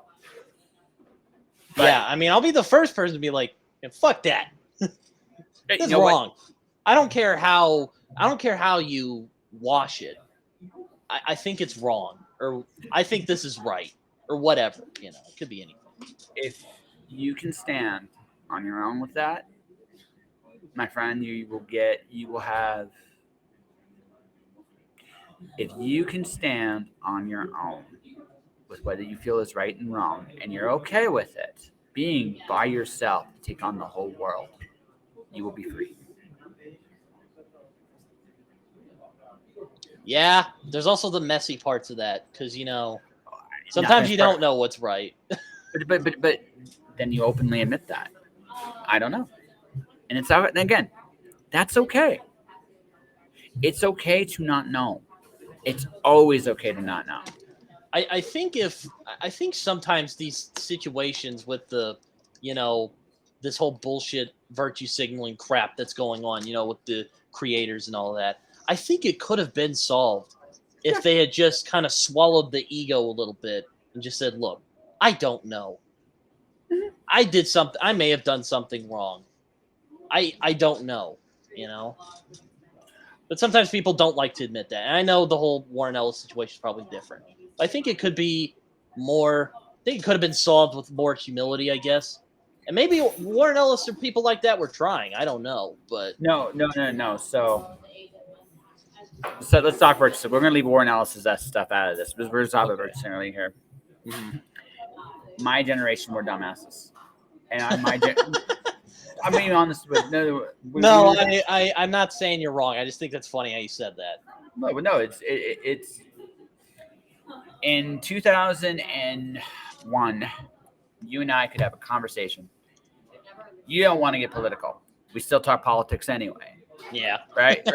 And it's a part of life, you know. It's a part of life. And here's the thing: you could have disagreed with me anytime you wanted to, and we would have. And do you think I would have been mad at you? No. Why not? Hope not. No, not at all. But why do you think I wouldn't have been mad at you? I feel respected on this platform. I feel like you would have respected me enough to be like, you know what? Maybe that guy, I don't agree with that guy, but he has a point, you know? Or at the very least, we'd go, my friends, we'll have to agree to disagree. And then it's like, you want a beer? And you're like, yeah, sure. Like that, right? And then that would have been the end of it. Here's why. Because I am listening to you, and you are listening to me. Mm-hmm. Now, in 2001, that was a much more common thing.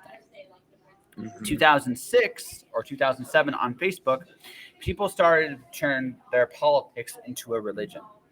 And if you're not on my team, you're out. And my generation fell for this bullshit. Mm-hmm. Right? And the older generations, to some degree, also fell for this bullshit. Mm-hmm. Right? I think I think a lot of this sort of culture we've found ourselves in, this sort of, you could say, cancel culture kind of thing. And I know this because just from my personal experience, how I think. It's like George Orwell once said, every generation thinks it's better than the last one.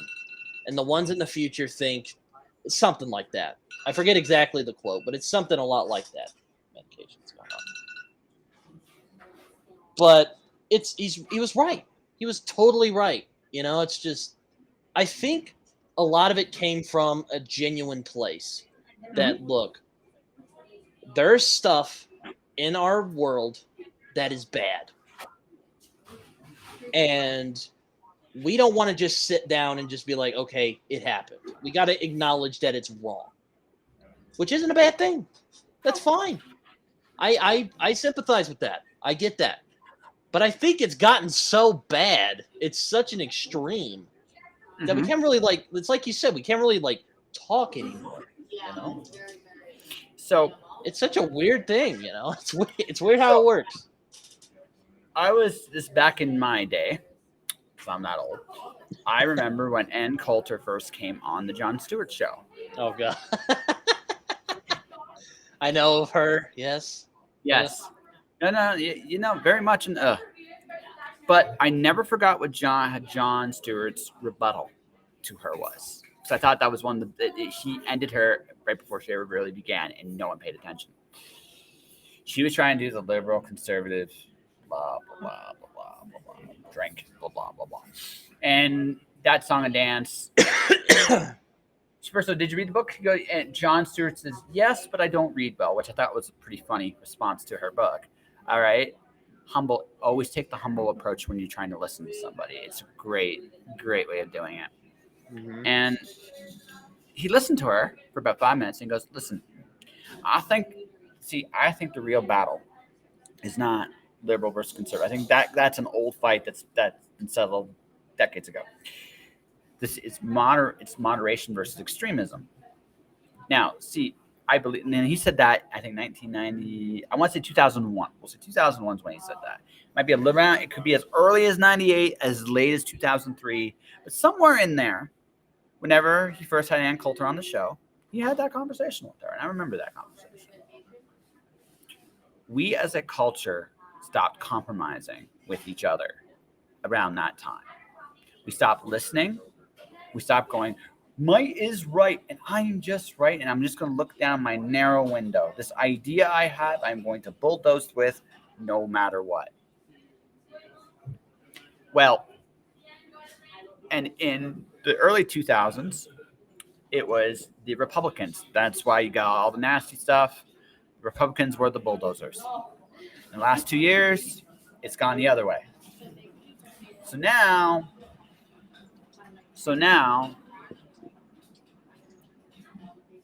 we're at that point where it's like, well, we better start talking.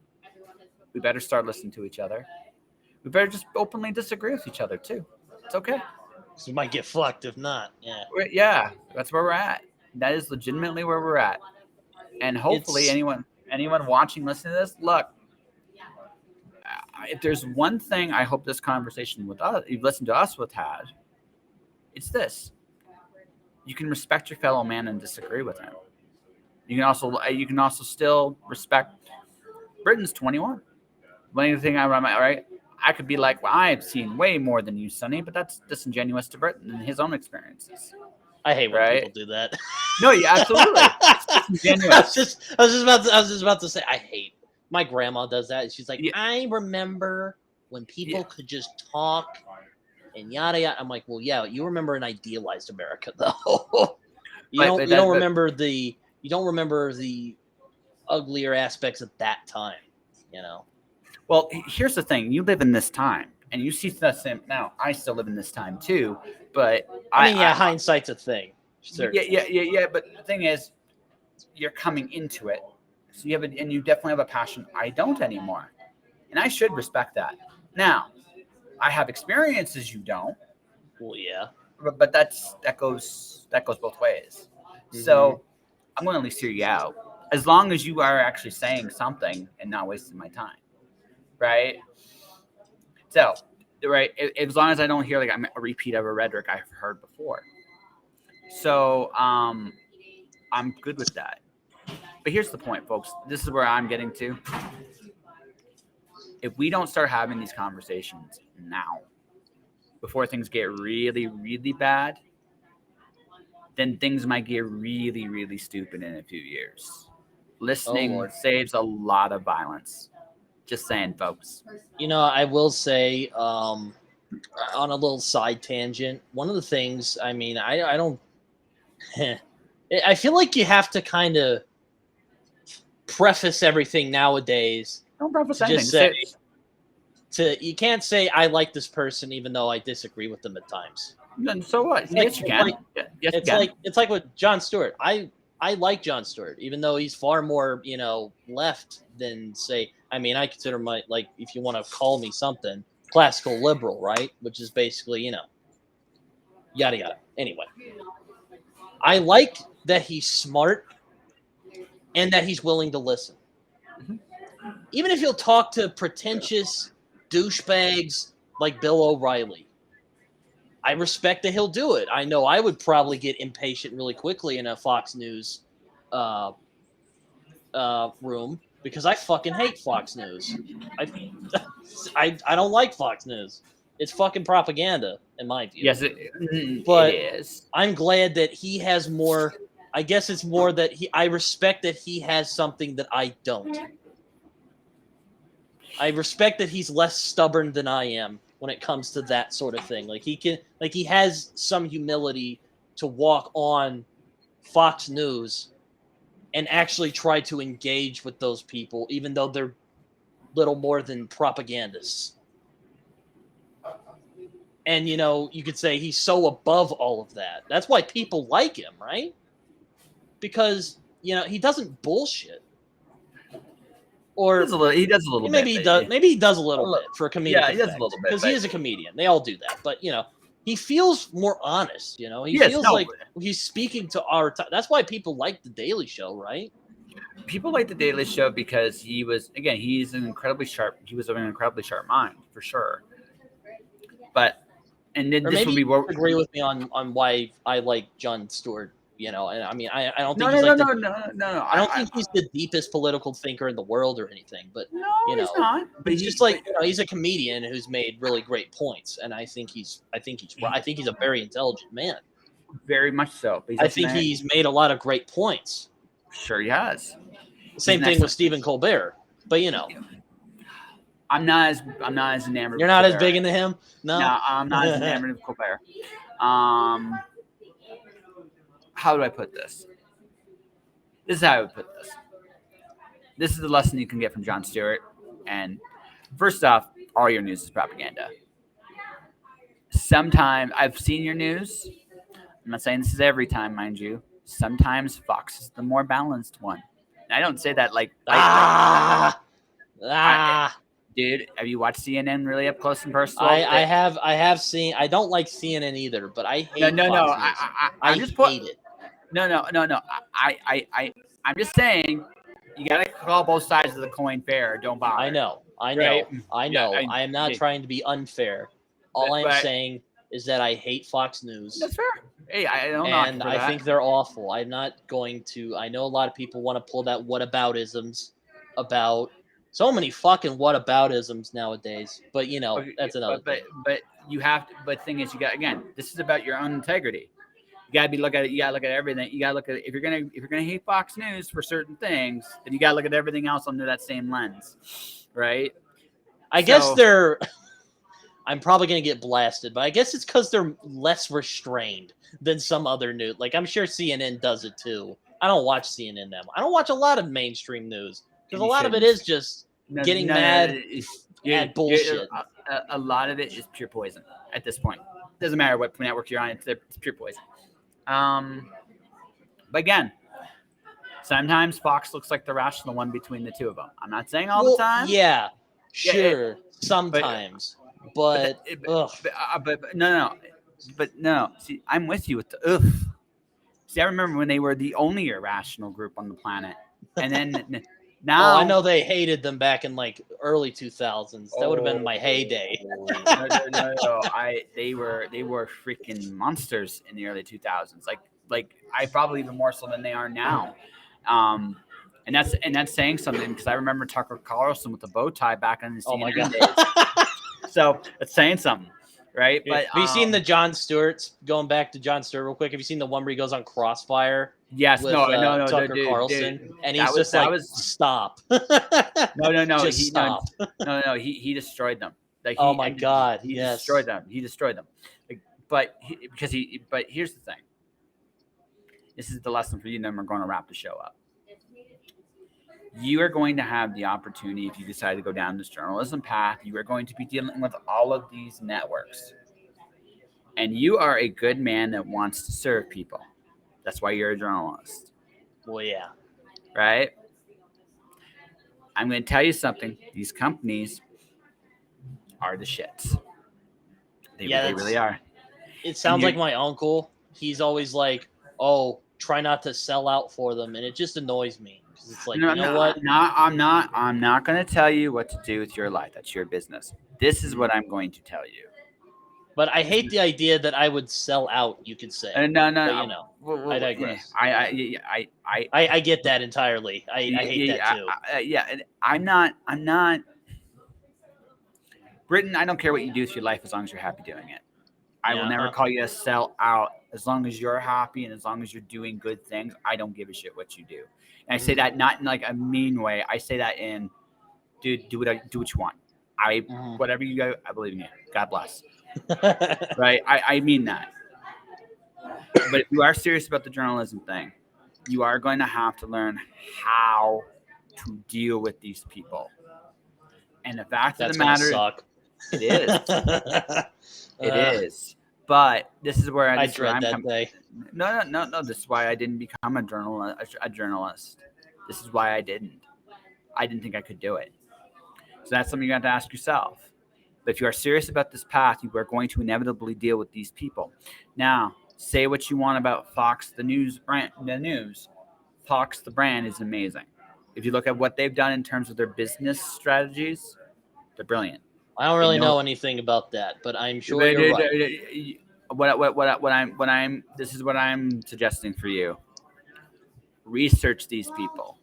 You're a journalist. Do some journaling about all of them.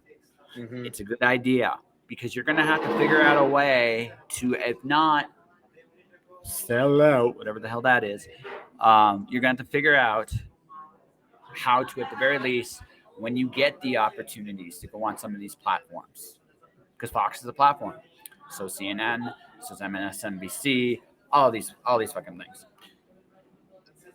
You have to learn what part of yourself that you can put out there and you can tolerate this, even if it's just little doses at a time.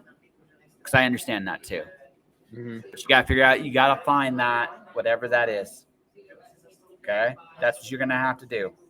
Don't shoot yourself in the foot. Right? Stand for what you're gonna stand for. I'm not telling you not to. I get what you mean. Yeah, but you're gonna have to play a little bit. So you gotta figure out what angle you can play at, and play it, and just stay within that sandbox. And who knows? You might be pleasantly surprised. So are you saying, like, I may get this wrong. Are you saying, like, compromise where you can a little bit, like balance yourself a little bit? I don't know.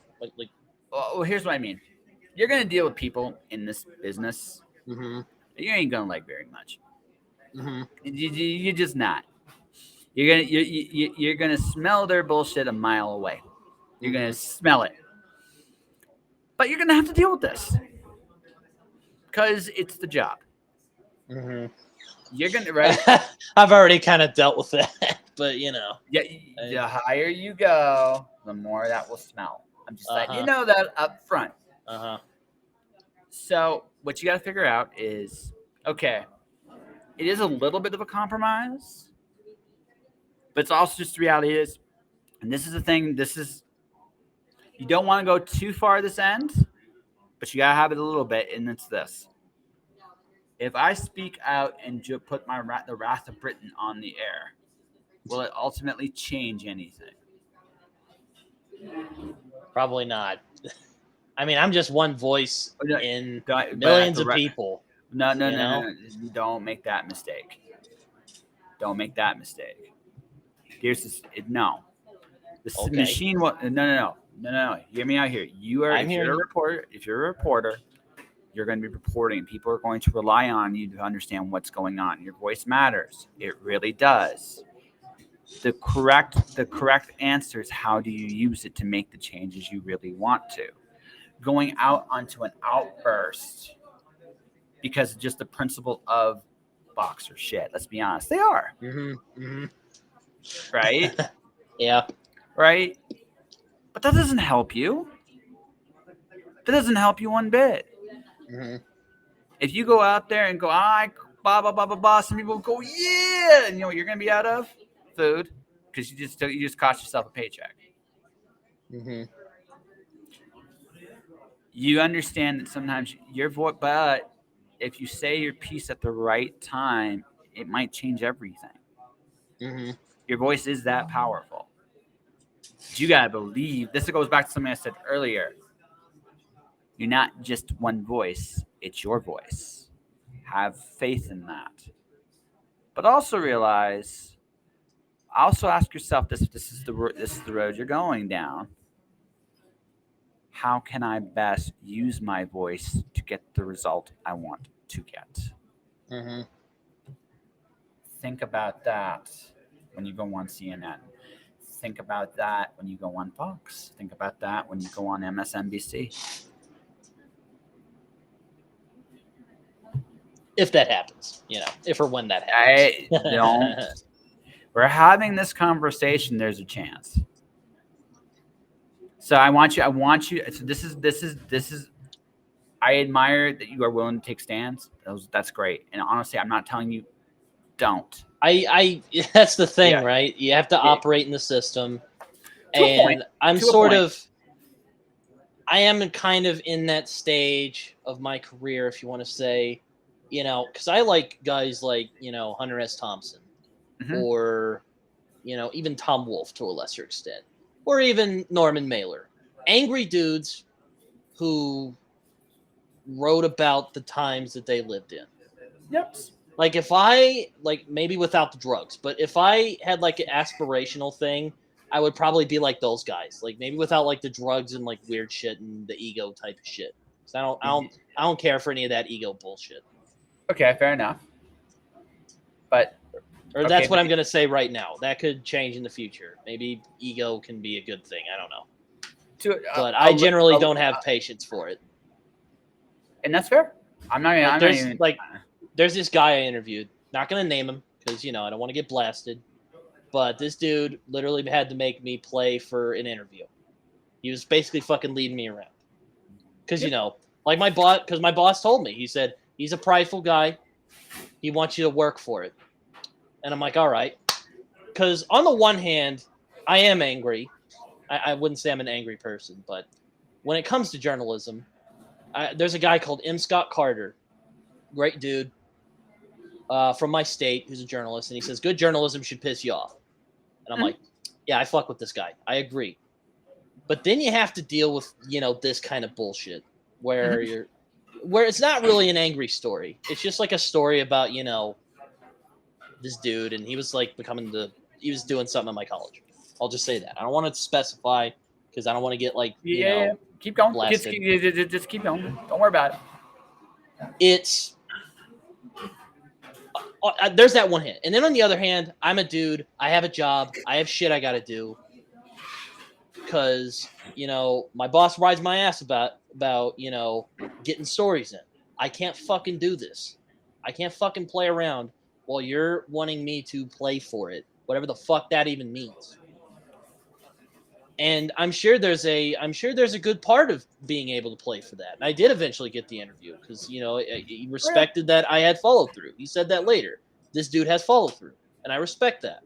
I'm like, that made me feel pretty good. Still kind of pissed off that you were, made me fucking do this whole crap. Song and dance. And I'm like, and he's like, you should get an internship with that guy. And I said, no. I didn't even say no. I never got around to it because I don't fucking care for ego. I don't want to fucking deal with any of that shit. I don't want to fucking suck on some dude's ass so that I can. I said that wrong. I'm sorry. No, keep going. Just keep, I don't want. I don't I want actually enjoy. I know, dude. Don't be shy. You take it in the holster. Use it. I don't want to work with the guy because I don't want to suck up to him. I hate doing that. I don't like doing it. Maybe there's a practical need for it, but I don't fucking want to do it, and I don't fucking like doing it. Okay. We can end it there because I don't want to rant all night. I could go all night, but basically my last point there is that I don't like ego. I don't fucking want to do that. And I didn't want to tell my boss that because I know he was probably going to be like, but dude, this is like a great opportunity. Yeah, it is. Maybe I am shooting myself in the foot. But how it's simple, basic empathy. It's just like, how would you like if you have to do this shit all the time? And I don't have to do it all the time. Most of the people I work with are great. Most of the people I interview are awesome. I like doing interviews now. I'm pretty shy and withdrawn, but I've grown to really like interviewing people. You grow to like it as you do it more. Mm-hmm. But it's like, I just can't do it. And that, Britton, is fair. Now, do I have to do it? Maybe in some aspects of my life, maybe. But I am going to be honest to myself and say, I don't want to do it. I don't like doing it. Will that cause me to get fucked? I bet it will. But you don't care. But it's like I said, I'd rather go down burning than just fucking settling. And I respect Good thing I'm not a criminal. I would probably get killed. No. You'd be an okay crook. You'd be an okay one. But yeah, I don't know what your thoughts on that are after little rant. Dude, you gotta live with what you got. You gotta live with what you do. That's it. Doesn't matter. Anything else really doesn't really matter. And if you can't, you can't. End of discussion. Right, wrong, indifferent, whatever. You don't want to do it. End of story. And I don't know. It's just I got kind of riled up about it. It's that's good. I hate it. I hate it. I hate doing that. I don't like doing it. That's good, Britton. That's good. Maybe we can talk more about it after the show. But I hate doing it. Well, yeah, I wish I could, but we are gonna have to wrap this up and call it early. But did this feel better? Does this feel like more of one of our conversations? Yes. Yes. I was about to say, I was about to say, if you need to end it, we could probably end it here, but we could probably talk more about it after this. But just text me on Facebook. Well, we can do it there. I gotta do some other things, but we can totally keep talking if you want. So, Britton, what's going on with you right now? Not too much. I actually finally, if you remember that award I won the last time we talked, my boss let me know that the guys might be calling me soon to actually get the plaque or whatever the hell it's going to be. So, excited for that. But aside from that, not really too much. I'm thinking about doing some more like creative writing soon. Yes. I'm in that weird identity spot where I'm 21 and I don't want to fucking wait till I'm 30 to start like writing stuff, I got really doing it. I'm thinking about it. Don't know when I'll get around to it, but we'll see. Also probably going to be reading a lot. So you can find me on Twitter where I'll be getting angry and talking about stuff that I like. So there you go. I'm probably the most unfiltered on Twitter. So where are you on Twitter again for everybody watching? I am at some okie dude on Twitter. Here I'll just type it to you. So Is it this? Yes, it is that. Anyways, but yeah, appreciate talking to you, man. I might actually take a break from coming on your show after this, but no. Oh, I would say it's gonna be a bit before you come. Like this one was kind of a makeup one because the last one was just cut so short. But the next time you come, when you have something that you feel you're ready to really talk about, we'll come back. All right, you're more than All welcome. right, I promise. All right, All right. I'll let you know. But you take And for care. Man. everybody, yeah. And then for everybody watching, everybody listening, thank you for watching. Thank you for listening. This is my advertising services. I'm going to be upgrading my deals very, very shortly on this. So this is the last time you probably will get some of this stuff for this prices now. So if you're not going to do it, so it's now or it's never with the advertising services. Definitely check that out. And for those watching, for those listening, thank you for watching. For those listening, stay inspired, keep shining in the dark, and I'll see you guys tomorrow night. As my guest is, hold on a second here, Wendy Gale comes on the show. Chuck's wife. That's Very nice right. lady. Yes. I like Chuck. Oh, I love Chuck too. Big He's fan. a great dude. Very Yes. great advocate for indie comics. He is. He definitely is. And Wendy is doing hers. This is my first time having Wendy on the show, so it's going to be a lot of fun. Have you had Chuck on? I'd like to watch that episode because I love twice. Chuck. You've had him on twice? 3 times. All right. You find them on the YouTube if you want to find All them right. there. Or find there's an episode in the audio in the backlog of the audio. If you want to find, go there. Hold on, wait. For everybody watching, everybody listening, thank you for watching. Thanks for listening. Stay inspired. Keep shining the dark, and I'll see you next time.